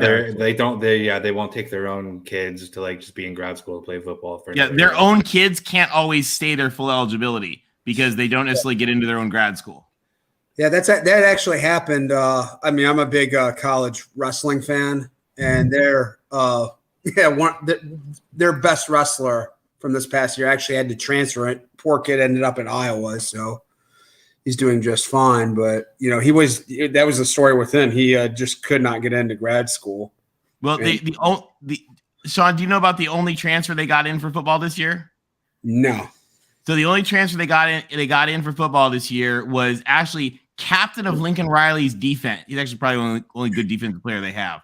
captain of Lincoln Riley's defense at Oklahoma, who is a guy that had like perfect grades at Oklahoma, started a nonprofit to help serve education things for the Black community in Tulsa, where he was from. Sounds like a real loser. Yeah, and was actually selected as the undergraduate representative on the NCAA's football oversight committee. That's awesome. And then he gets into, get this guy though, guys. He gets into Stanford. I think he's in the MBA program. I forget. I think he's in their MBA program, which is the number 2 MBA program in the world. And he gets into the MBA program on a full ride academic scholarship, and then calls up David Shaw, and he's like, "Yeah, so I'm coming to Stanford. You guys need some help next year?" God, that's the only one they got. I can't even imagine being a full-time athlete and then having the kind of course load, the academic overhead that it takes. It seems insane to me that they're even competing at this level. Well, and you guys have seen the interview real quick. You guys have seen the interview with the Stanford Tree, right? The kid is CEO of 2 video games that he founded. That's a Stanford kid. Sean, it is a hell of a workload for somebody, but the academic support that the athletes do get, I'm not saying it mitigates all those hours, but they have tons of support and help, especially at Notre Dame where they write papers and stuff for them.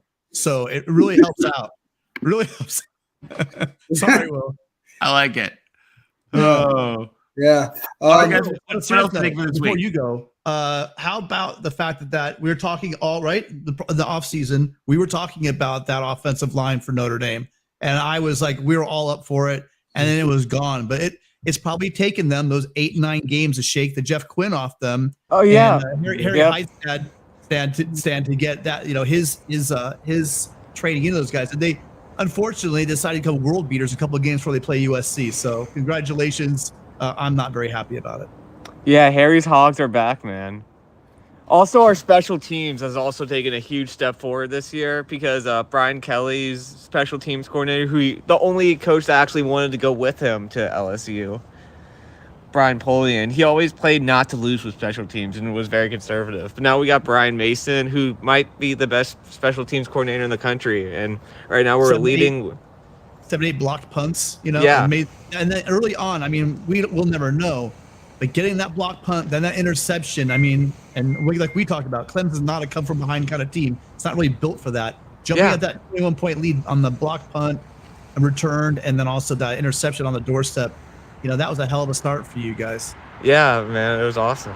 Notre Dame has like the weirdest resume of results I've ever seen, weirdest schedule and results I've ever seen this year. They lose to Marshall and Stanford, but also beat Clemson, North Carolina. They play Ohio State closer than anybody else the entire year. Mm-hmm. Man, it's just been it's nuts how up and down they've been. Yeah, well, a big reason why we're playing better right now is because Marcus Freeman, he took Al Golden and Tommy Reese into his room and he said, you guys got to call plays not to make yourselves look smart, but to make us win. Like, simple it up a bit, and it's really helped. So hopefully we can go 10-3, but one game at a time, because I've learned from before I shouldn't just overlook these group of 5 teams. All right, maybe with Clemson, maybe Dabo's going to take a pace from Brian Kelly and fire all of his friends. Oh, that was Jack Swarbrick made him fire his friends. So right. yeah. So all right, real quick, guys, any picks before you head off? I think the Ducks will win big this week. I'm really impressed by them. Like, they're just smoking everyone after that Wazoo game. So Ducks big.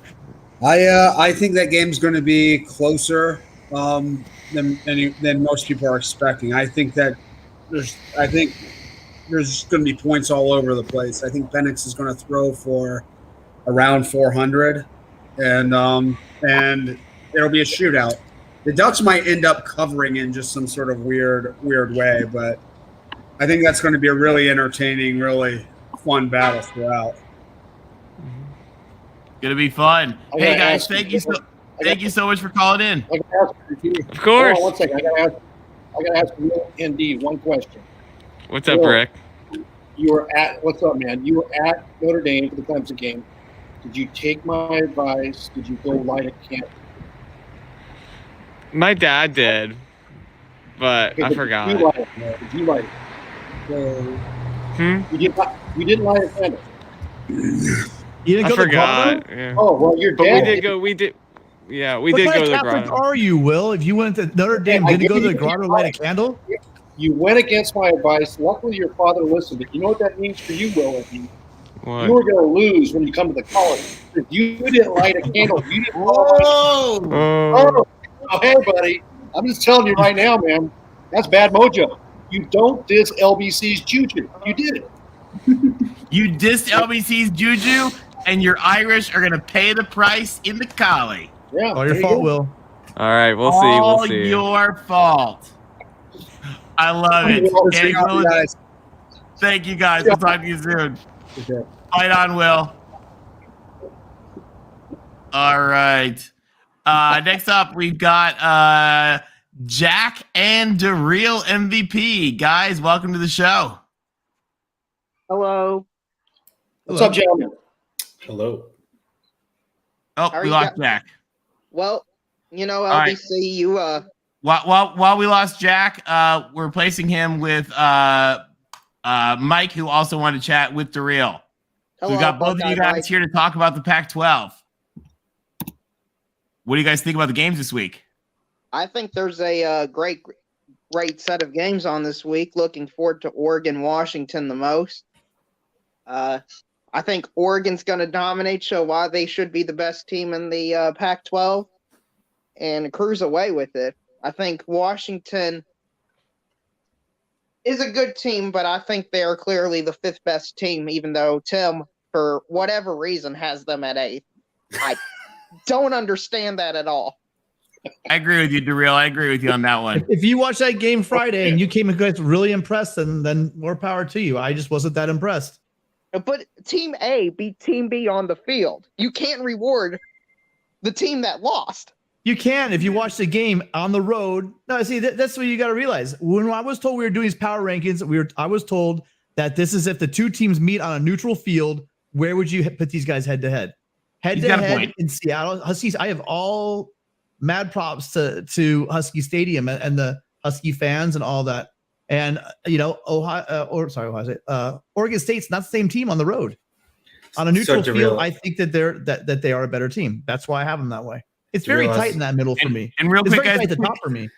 A quick thank you to Jay. Jay, thank you very much. We appreciate it. And we're always glad to have you. You got to stick around. You got to come around more often and call in. So, DeReal, as a SEC fan, you'll appreciate what Tim has done here. Is Tim has SC number 1, right?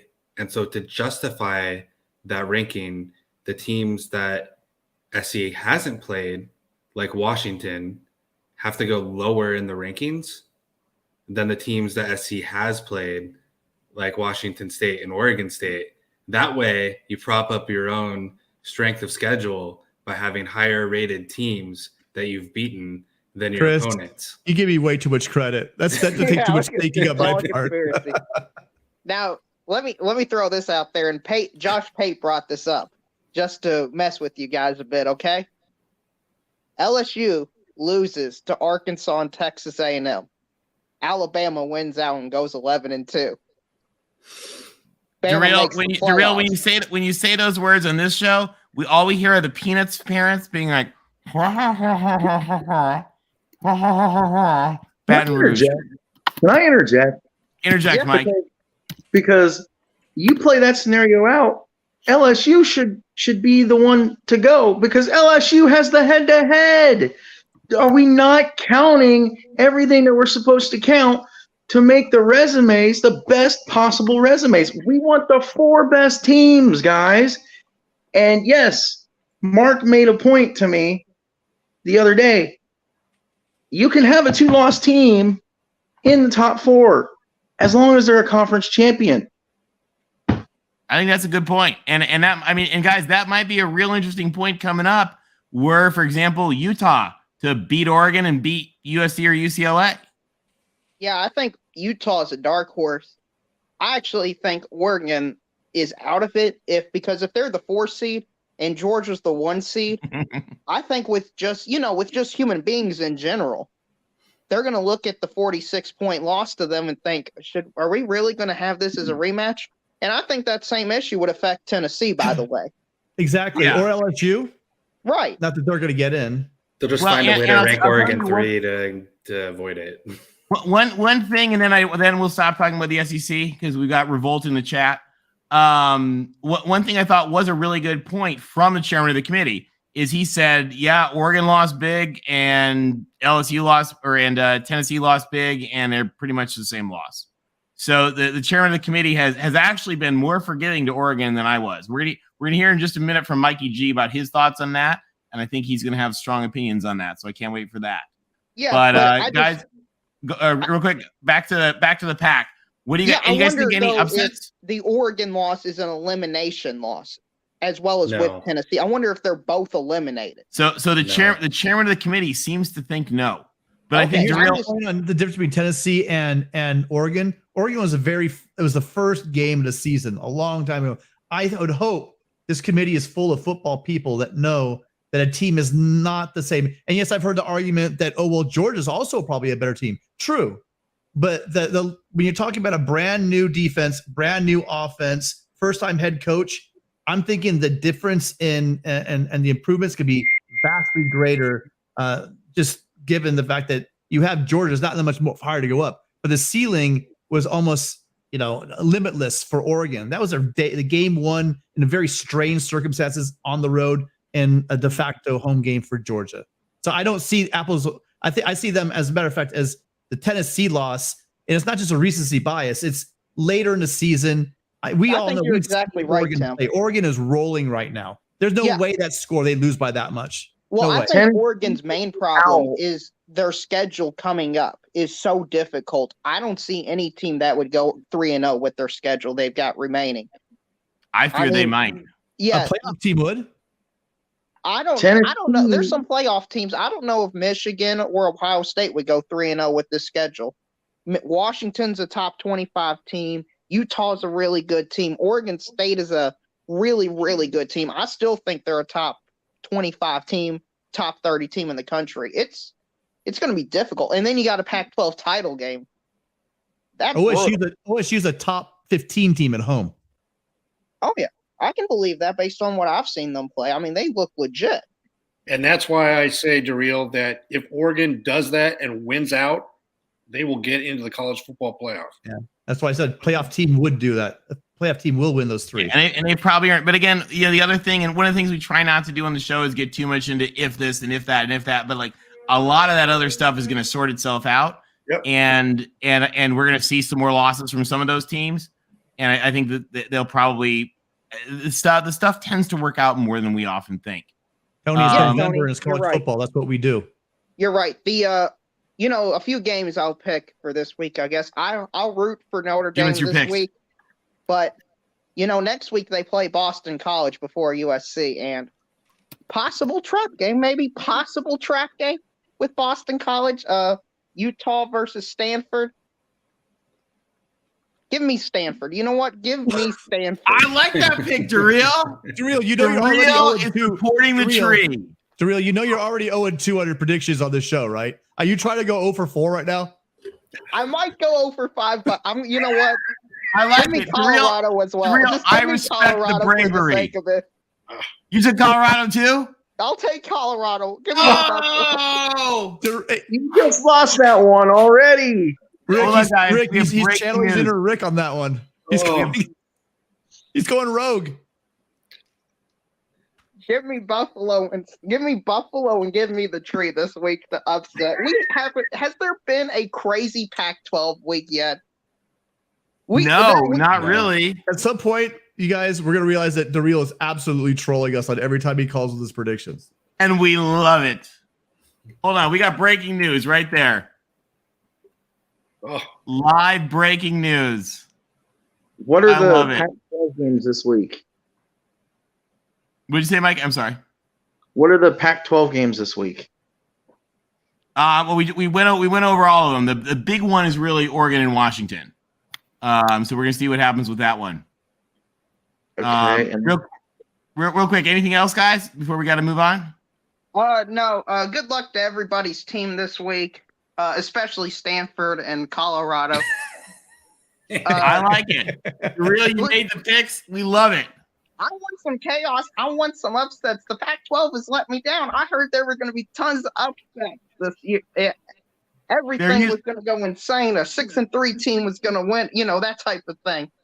I want some upsets. I'm tired of the top four separating themselves. I don't know if you know this. The top four are undefeated against the other 8. That's got to change eventually, right? I think you've been watching too much Pac-12 the last 4 years when you had buffoons running each one of the schools. That's been changed now. USC is actually a powerhouse again, Daryl. They are actually almost back to Bush Leinart status, in my opinion. When I actually like USC. We are light years away on defense, but I appreciate your moxie. We do. We appreciate the love. We got a little more rungs to climb on defense. Seal up that hole. It's a big first person, by the way, to say in this season, give me the Buffaloes. You are. No, and I like it. No, Rick took the Buffaloes. Oh, Rick did take CU one time. Yeah. So you're not a trailblazer on our show, Daryl. Oh man, well they gotta win. So you know what? I want them to double their win total this week. I like it. Hey guys, thank you so much. We're glad to have you. Come back every time. Yeah, good luck, guys. Thank you. Good luck. See you guys. Thank you guys. All right. Next up to bat, we got 2 awesome friends of the show, 2 really smart guys who know what they're talking about. Actually, hold on, Jeffrey. Can we hold off on you for just a minute? Because we got another Duck who just came in, and we want to hit on Oregon. So we just got Ben and Mikey G here to talk about the Ducks and the Dogs. Guys, what do you think about the big game coming up? Well, first I want to touch on DeReal. This is DeReal when he called in. He's just reeling you guys in. It's like he only does that. Yeah. He does that on this channel. Yeah, but when you listen to him on this channel, it's a completely different story. Like it's all SEC, Pac-12, and he just wants us to engage cannibal mode. That's all he wants. He wants the SEC to have 3 teams in, and if it means say go Pac-12, then that's what he's going to do. So I don't buy any of it. Don't drink that rat poison. It's bad. In fact, Mikey, I don't know if you saw last night, we provided a special trip for the crowd inside the mind of DeReal MVP for DeReal's ideal playoffs. It was last night's show with Mark. And Mikey, you missed out. There's a guy in Mark's show that actually was doing a 4 SEC team scenario. So I predicted next week they're gonna have some yokel on there saying there's gonna be a 5-team SEC playoff coming up next week. So that's the only way they can top it. They're gonna add an additional slot. It's gonna be a wild card game. I don't know. Yeah, but all this SEC talk's giving me a rash. You guys have hate week. Yeah, apologies to Jeffrey. We do. What are your thoughts? Well, first of all, all this CFP talk, I've been on here before and said how much I'm not in that mode yet. I just want to get through these 3 games, then we can talk.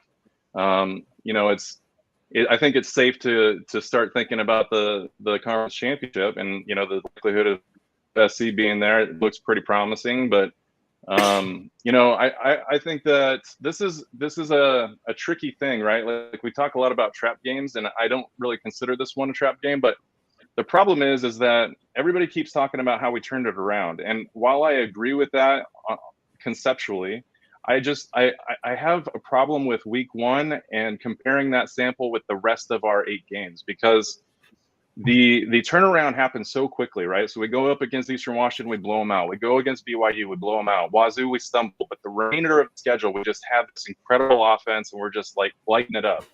That's fantastic. I am completely on board with that. But that has me getting, now that we're about to get into the meat schedule, what does that look like against a quality passing attack in Washington? What does it look like against a respectable defense in Utah? And then you always have, the real trap game, which is the Civil War. So I don't know. I am not completely there yet. I mean, it's our spot to lose. The fact that we're number 6, I think, is very promising. Like, if we were to win out, I think it's all but guaranteed that we're in there. And that may sound blasphemous to the likes of the Real and other people in the country, but I just think that the likelihood of the remainder of those 5 teams winning out is, well, not only is it not likely, it's not possible with head-to-head matchups upcoming. And so I just and I don't know if you guys ever talk about or have ever had Ryan Winter, Sports Chat 503 on the show. If not, I would highly recommend it. But we were just talking yesterday about the possibility of this dream matchup where we're in the 3 seed. We play an Ohio State, make it past them, and we go Redemption Road fully and go against Georgia in the title game. So that has me kind of fired up. But again, I'm a lot more measured with this stuff. So let's go beat the Huskies. Let's humble them once again. To give you a little bit of confidence, I feel like you've already played a good passing attack with a QB that had like a completion percentage of like over 70%, and you beat them by 15 points rather convincingly. And I think you've already beat a better version of what this Washington team is. Yeah, and to go back to what you said, I mean it sincerely, Mikey. I don't think it was an overnight turnaround for you guys. I think that you had a steady progression because it was good to have the teams you had early on. Like right now, if you played Washington State, I think you guys beat them by a couple touchdowns. But early on the season, you guys these guys are learning new systems on both sides of the ball, and you did need that time to warm up. I think that just like most good teams, you guys are getting better every week. I don't know where would Oregon be right now if they had to have played Utah, maybe, and Washington in week 3 or 4. I don't know. I think that you guys are catching them at the right spot. You're playing your toughest teams outside UCLA towards the end of the season here, and I think you're ready for them. And I think that has to do with the fact that your team and your coach has matured over these 8-9 games. It's been a rapid climb, but you guys have been getting better, and which tells me that team we saw against Georgia is not the team we're watching right now. Yeah, I mean, Tim, you don't have to convince me, right? Like, I wholeheartedly agree with everything that you've said. I just think that the narrative up to this point is that we're not the same team, and that's all that people are focusing on. I think if we just headlong ourselves into the buzzsaw again, I mean, I think that is a dangerous idea when you're not considering what beat us last time, what Georgia beat us. We're talking about Darnell Washington. We're talking about Stetson Bennett. We're talking about Brock Bowers. We're talking about these capabilities that we didn't have answers for. And while our secondary and our linebacker core has improved, I don't know that it's stepped up to the elite level of Georgia. And so that's why I temper it. And I'm fully aware that is not the popular take. I know that most of our Duck fans are going to be like, going to the CFP, it's CFP or bust. Let's do this thing. But I don't count myself in that crowd because I just don't want it to be another, twofer like it was last year against Utah. Mikey, what do you think about? Go ahead. Well, I just got to thank LBC because he recommended this guy. Great motion. He's got it. You're the bomb, Mikey. Let me tell you, fellas. Okay. Let me tell you, fellas, this beer is no joke. At the hazy, I'm not proud of the fact that it has a beer on the can. If I'd known that when I tasted it, I probably would have gone elsewhere. But take a look at this; it is fantastic. I love it, man. Hold on, we're zooming out, giving you zoom. Mikey G, have you ever had a Great Notion beer before? No, and that will definitely. It will definitely in the fridge. They're one of the top breweries, in the country, hands down. Yeah, and I'm surprised I hadn't heard of it. I think maybe the namesake. I've read the book. It's about a logger, like a legitimate lumberjack logger. And so, but anyway, I don't know if that's where they got their name, but it doesn't really matter because the beer is amazing. And I'll just plug this since it is a sports show, right? Like sport. we've got this guy, which honestly is probably not. They probably didn't buy the rights at all for this. I mean, I don't know if Gatorade's going to come after him, or even the Blazers. They got the Blazers on the can, but it is a red. It is a red Gatorade seltzer, and it is amazing. Like, I'm not a seltzer guy, but the fact that you can drink it like a Gatorade and not even realize it, it's pretty impressive. So love it, man. I love it. That's awesome. See, LVC's beer picks are to die for, guys. Hey, guys, what do you think about quick? What do you think? Any chance of upset? Hate week. We got the dogs. I mean, I know we like to talk smack, but is there any chance of surprise here? No. So I think in years past, I would absolutely think that was the case.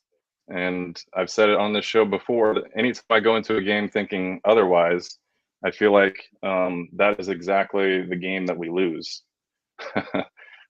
So that's just built into a DNA of a Duck fan, I think. So, you know, I feel more confident. I mean, we have, Tim summarized it beautifully. We have, I think, in the way and if we were going to peak at the time at this hit, right, other than the week following. And we got some bigger games ahead of us too. Yeah. So this game, if you had to rank them, and Ben, you have three pretty tough opponents. Where do you rank the three? So where would you rank at OSU? You have Utah at home, and then you have Washington at home. And I mean, I know Kincaid's no Bowers, but yeah, he's a pretty damn good tight end. So I'm curious where are you going to rank those three? So just me personally, Utah. I mean, it's no surprise. I think most people think Utah, but I think second to Utah's is going to be the Beavs. I really like Jonathan Smith. Happen to have a Musgrave kid on their team that's pretty legit. He has a dad who went to Oregon, which is just another reason to be pissed off at the Beavs. But they just it's in Corvallis, and that worries me. It doesn't matter how much better we are than the Beavs. They somehow sucker punch us, and sometimes it catches us off guard, especially if we roll up into Corvallis. That's even more alarming, right? So yeah, and the fact that we're at Autzen with the other two is kind of that's huge, all but certain. That is a big deal. So yeah, that's just my take on it. And if I had to pick between the two of y'all, SC and UCLA in the championship game, obviously I want the prospect of playing SC. So I like it. Mikey G and Ben, I want to share this with you guys. Like your fan base, the USC fan base is kind of torn. There's some that would rather just play in the Rose Bowl, college football playoff. Hey, if it happens, it happens, whatever. But what I want to share with you is the BS that is spewed by the college football committee. And I know that, Ben, you might think I'm an old dude, but I've seen this movie several times before, and I see him diss USC and the Pac-12. You cannot deny the Pac-12 this year. There are 4 very good teams that are being discounted in their own respect. Actually, I think USC is overrated. We should be behind UCLA and Oregon, obviously. But here's one thing you have to watch for as we continue, because the College Football Committee is going to talk about LSU and how much of an improvement they've made since that first game. They're going to preach that story, okay? Because Brian Kelly is a known coach, all right? And he's respected, and it's LSU, it's SEC. But let me tell you, they lost at home by 1 point. Yes, it was in New Orleans, but that is at home. Now, if they're going to talk that story, which they will, you're looking at a head coach that's been a head coach for Notre Dame and at Cincinnati and at Grand Valley State. He'd been a head coach for probably 20 years, okay? Now, if they can make an improvement, well, then what about Oregon? Oregon goes against a national championship in their backyard in Atlanta with a first-time head coach, first-time coordinators, a brand-new quarterback, new systems. So watch for that. watch for that developing story because they're gonna go ahead and talk about it because it's a cute little story with LSU and Brian Kelly. No, If I you're gonna, agree All fully. right, guys, real quick, because we got some other folks waiting. Give us your final take and pick on the Ducks and the Dogs. Go for it, Mikey. 1,000,000-0. That's real hate. I like it. That is some hate. I see dubs down.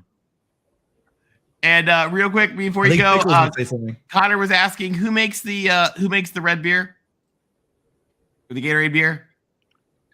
Great Notion. Is that the Great Notion the too? Gatorade. It is also Great Notion. Yeah. It's also Great Notion. And that no Connor, that it's you guys also had on Great earlier, Notion. the Wrecking Ball. That's good stuff. Hey, Connor asked, where can you buy the Great Notion Gatorade Red Seltzer? Mikey G, where'd you pick? I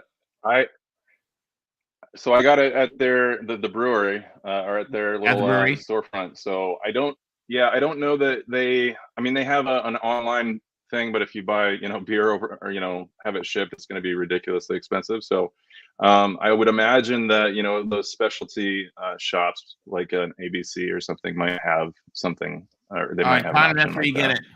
All right, Ben, what do you? I'm sorry. Go ahead. Ben, what do you think about the game? No, I'm the same. I think the first half might be close. Second half, the adjustments Oregon makes. I talked to Tim this few nights ago about it. The secondary gives up some of the passing yards because the linebackers play so close to the line, and that's the adjustment in the second half. They want pressure, but then they back out a little bit more to cover some stuff. And I love Mikey, and we're not all CFP bound type of people. This is game by game. Let's do what we do, and just it's a great season.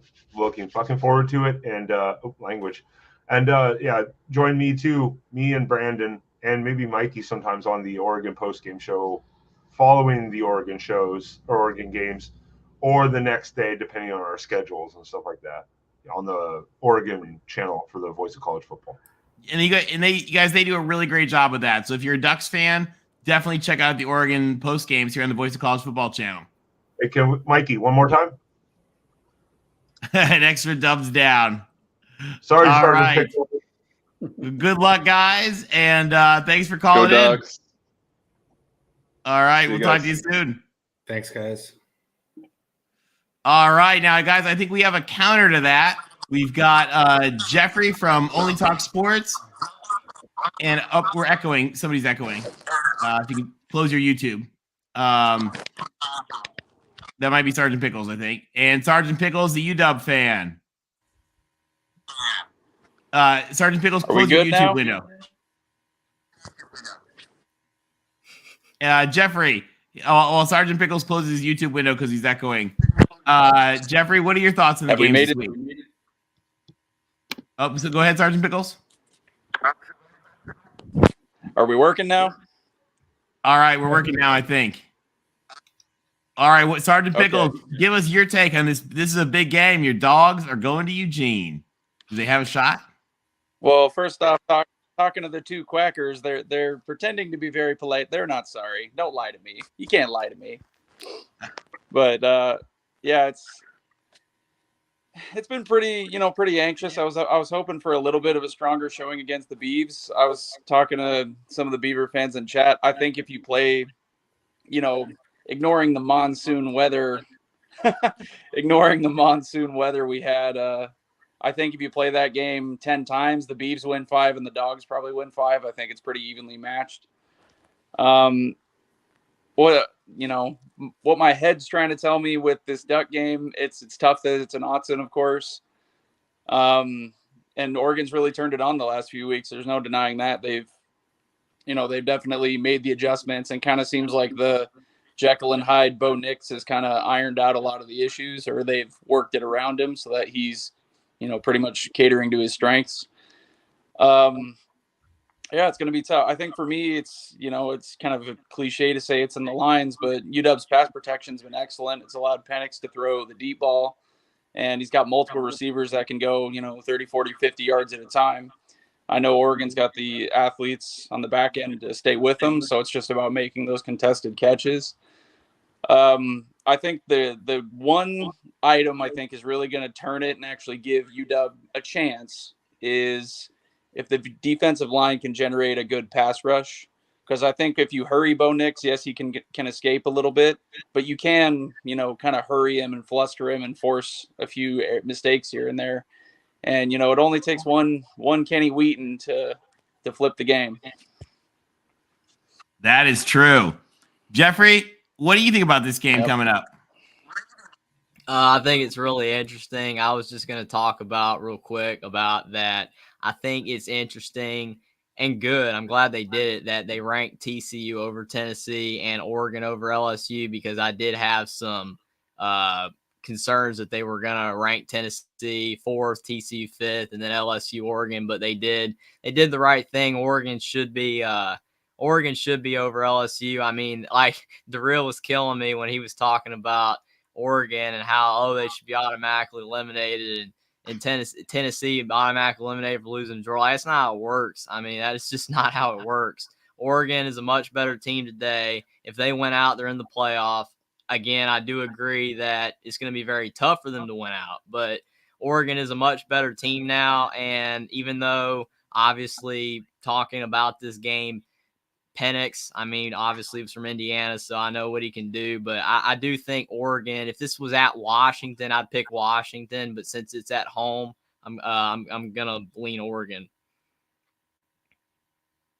I like it. Sergeant Pickles, is he wrong? Yeah, I think that's, it's fair. I don't think anyone's, crazy for picking the Ducks, especially at home, and coming off the type of season we've had. It's really, you probably could have said it at the beginning of the year also, but it's Kalen DeBoer's biggest test. Can he really step up when it means the most? Looking back on the UCLA game, that was a huge one, but I don't think any of us could have predicted the kind of season the Bruins have had. It definitely sets a tone for the rest of your coaching tenure if you can get a win over the Ducks. So I don't think there's going to be any lack of focus or lack of motivation by the Huskies. And I understand Kalen DeBoer said this week that since he got the job, there has not been a speaking engagement where he was not reminded of the importance of beating the Ducks. Yeah, the Quackers seem to have latched onto that. And it's like, man, we live rent-free. You were just talking about us every day of the week. I'm like, he's the coach of the team, and you're our biggest rival. Of course, everyone's talking to him about it. But they seem to love pretending like all we think about is, what uniform combination they're going to come up with this week and how much we hate it, when they're just too busy. I've heard plenty of people throw out, "Oh, Washington's just a ranked resume builder for us." I'm like, don't pretend you don't care. It's fine to talk smack. Don't pretend you don't. I have a question about the uniforms.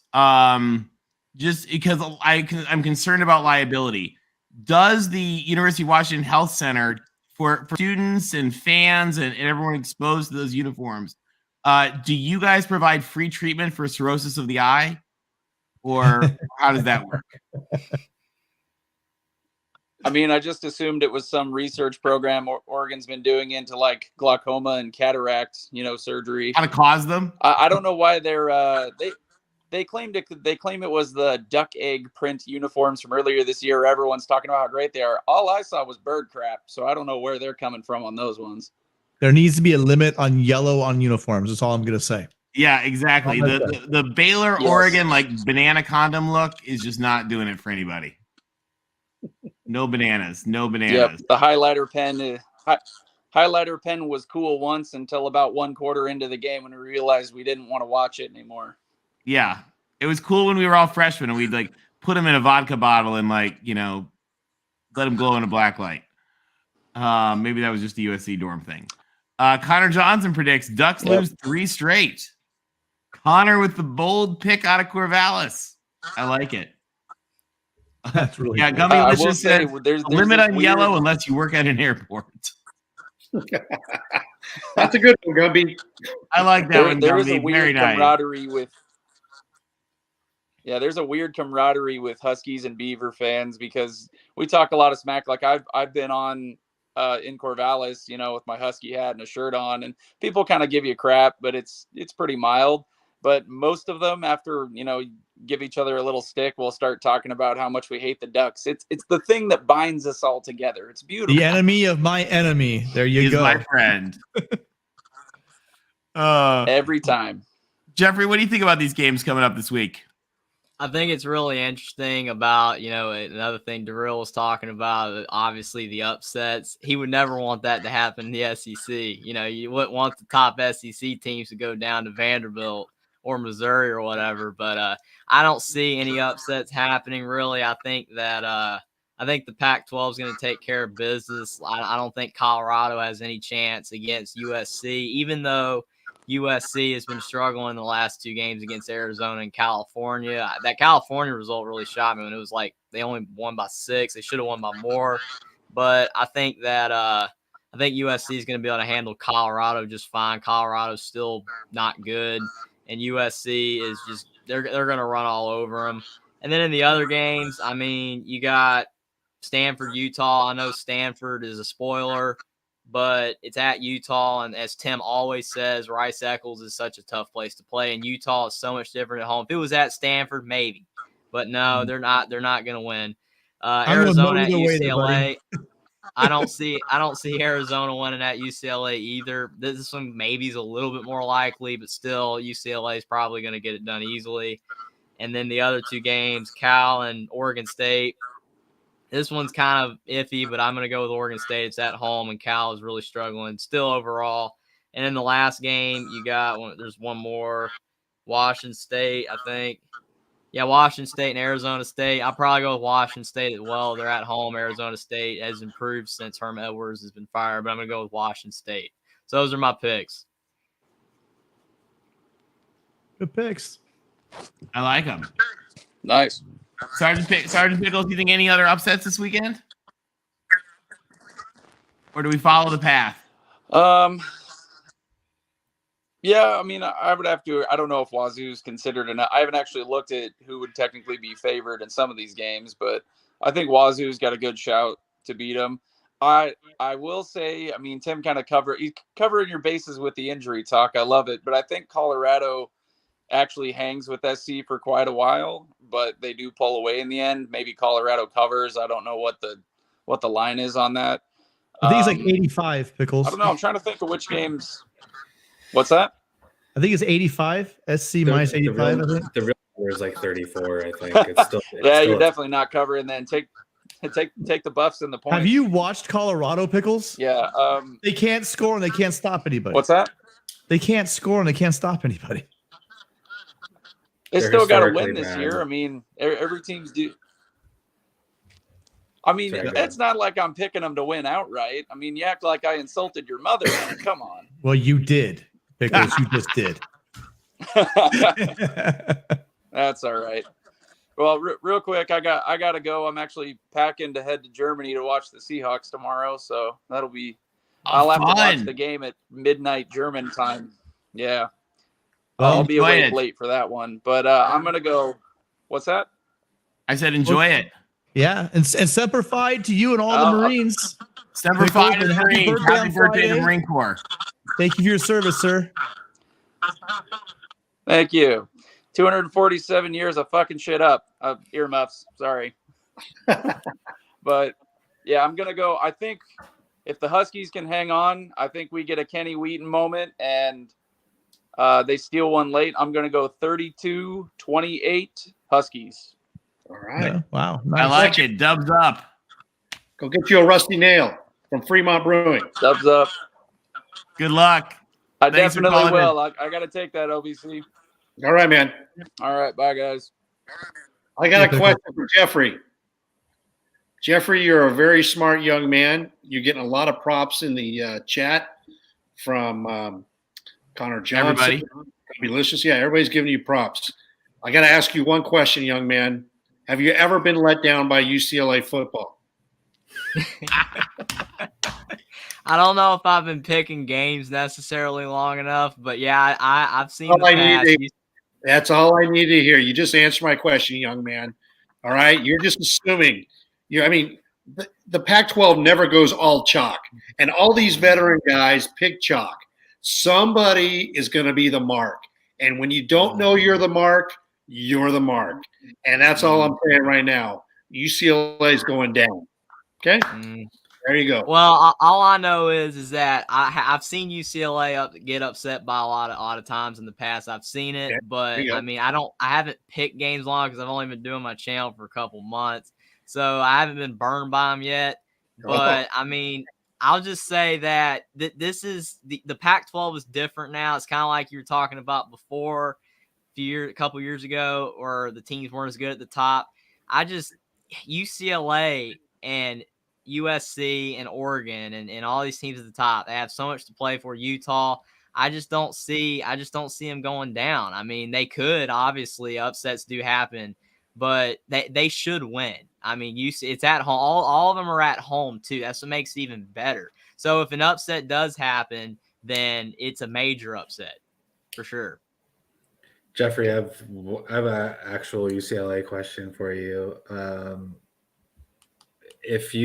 So how far in your playoff rankings did you go beforehand?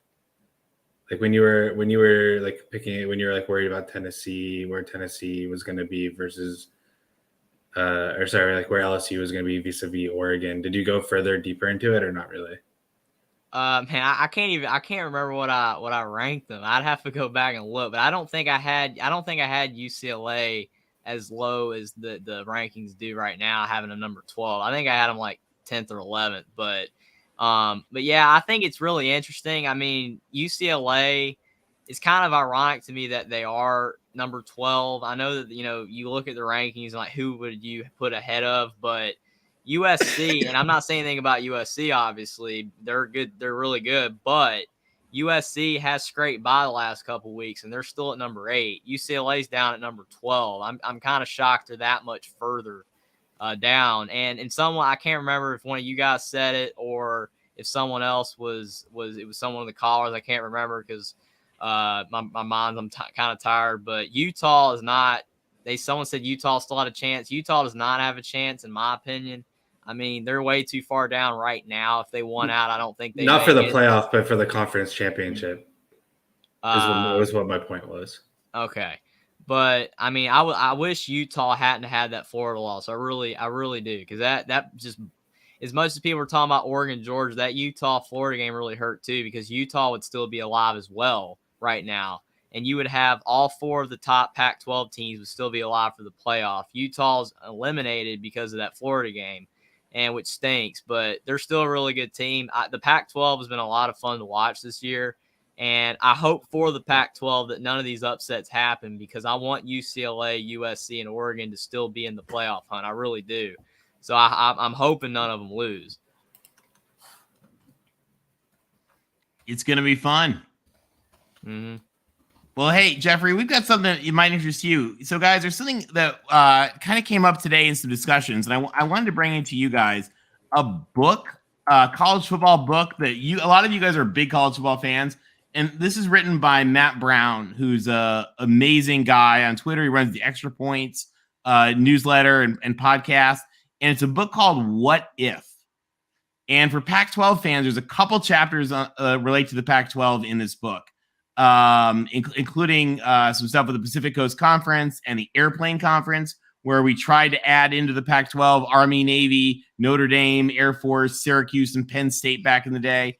And what he does, he goes in and takes a look at, like, what if these things happened in history? Like, how would things have changed? So he has one for the SEC on what if Tulane and Georgia Tech hadn't left the SEC? One for the Big Ten on what if Chicago hadn't dropped football.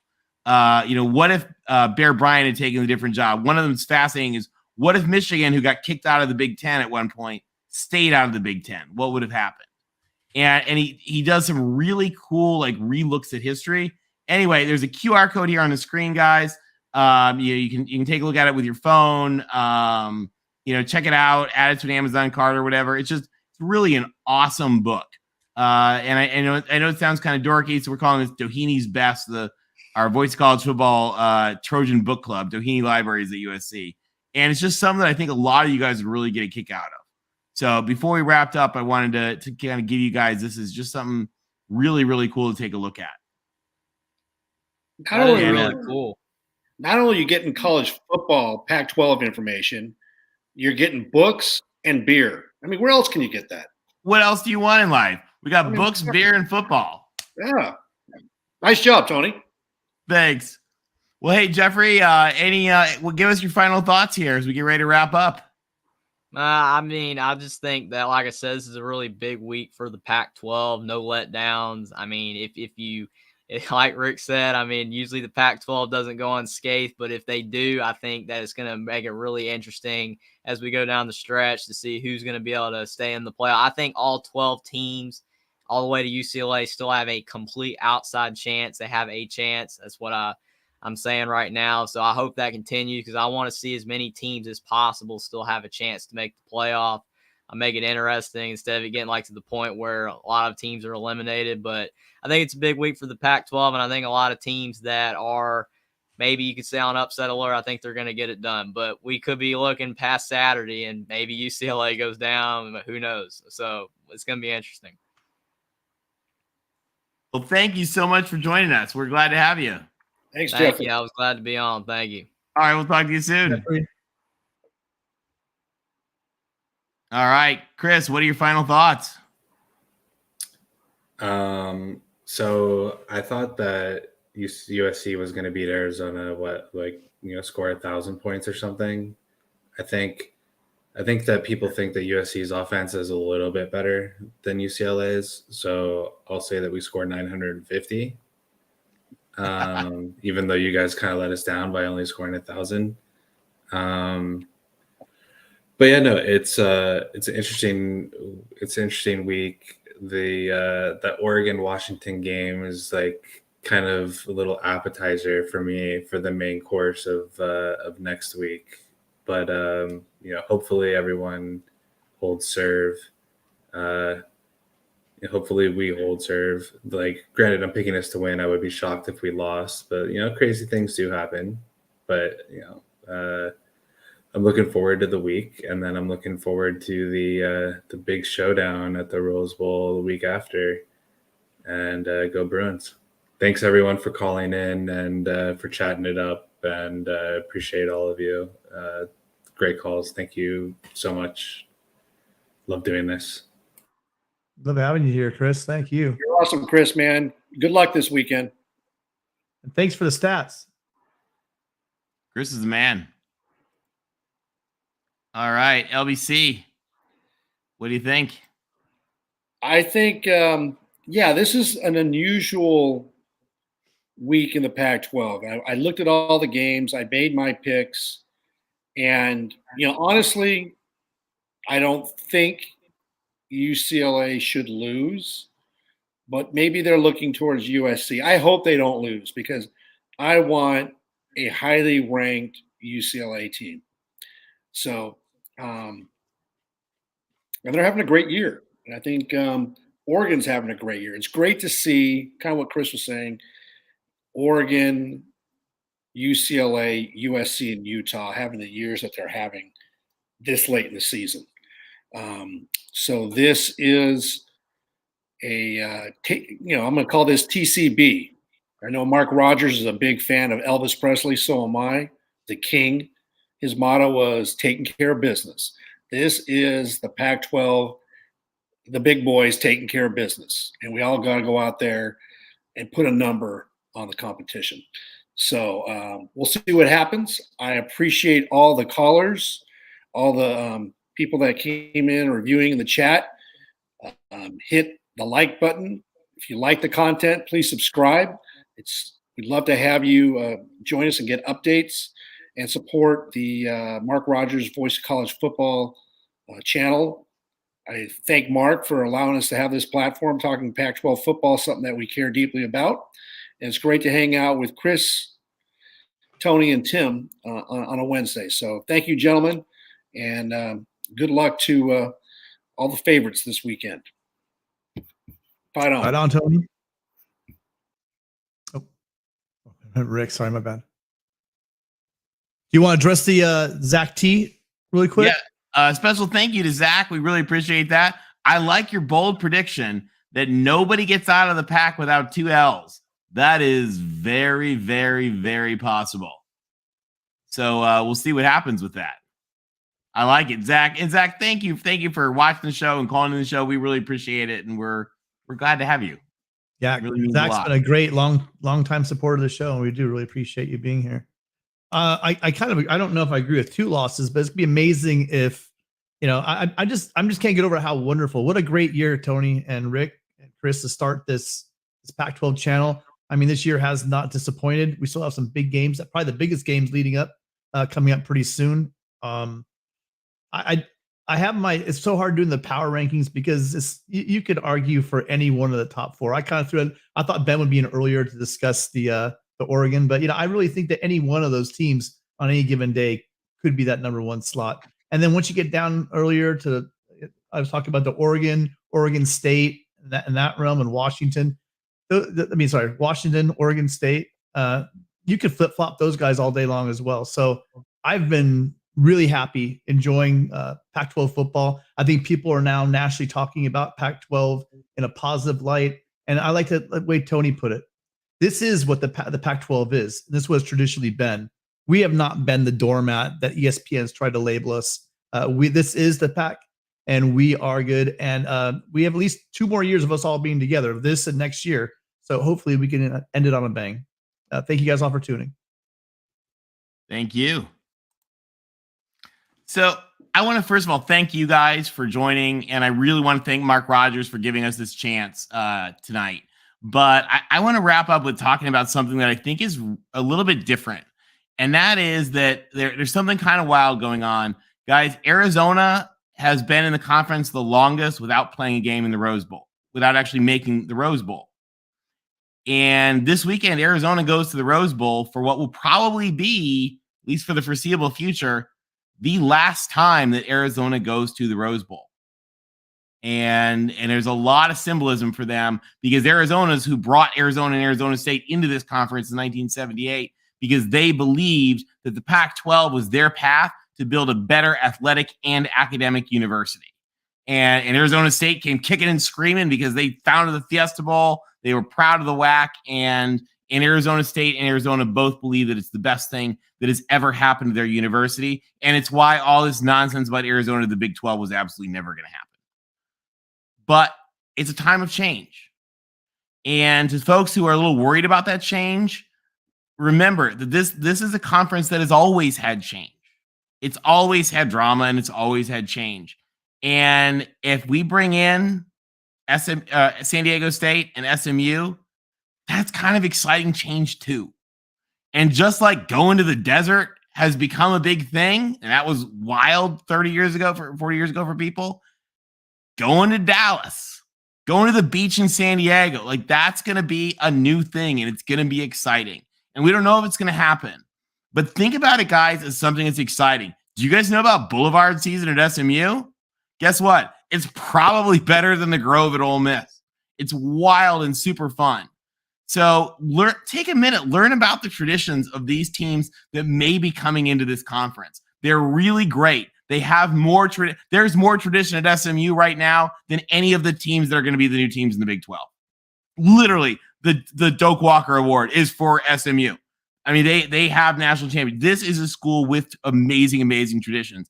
And San Diego State is a scrappy school that has done nothing but build itself into a world-class university. And I think their next step is to be in this conference.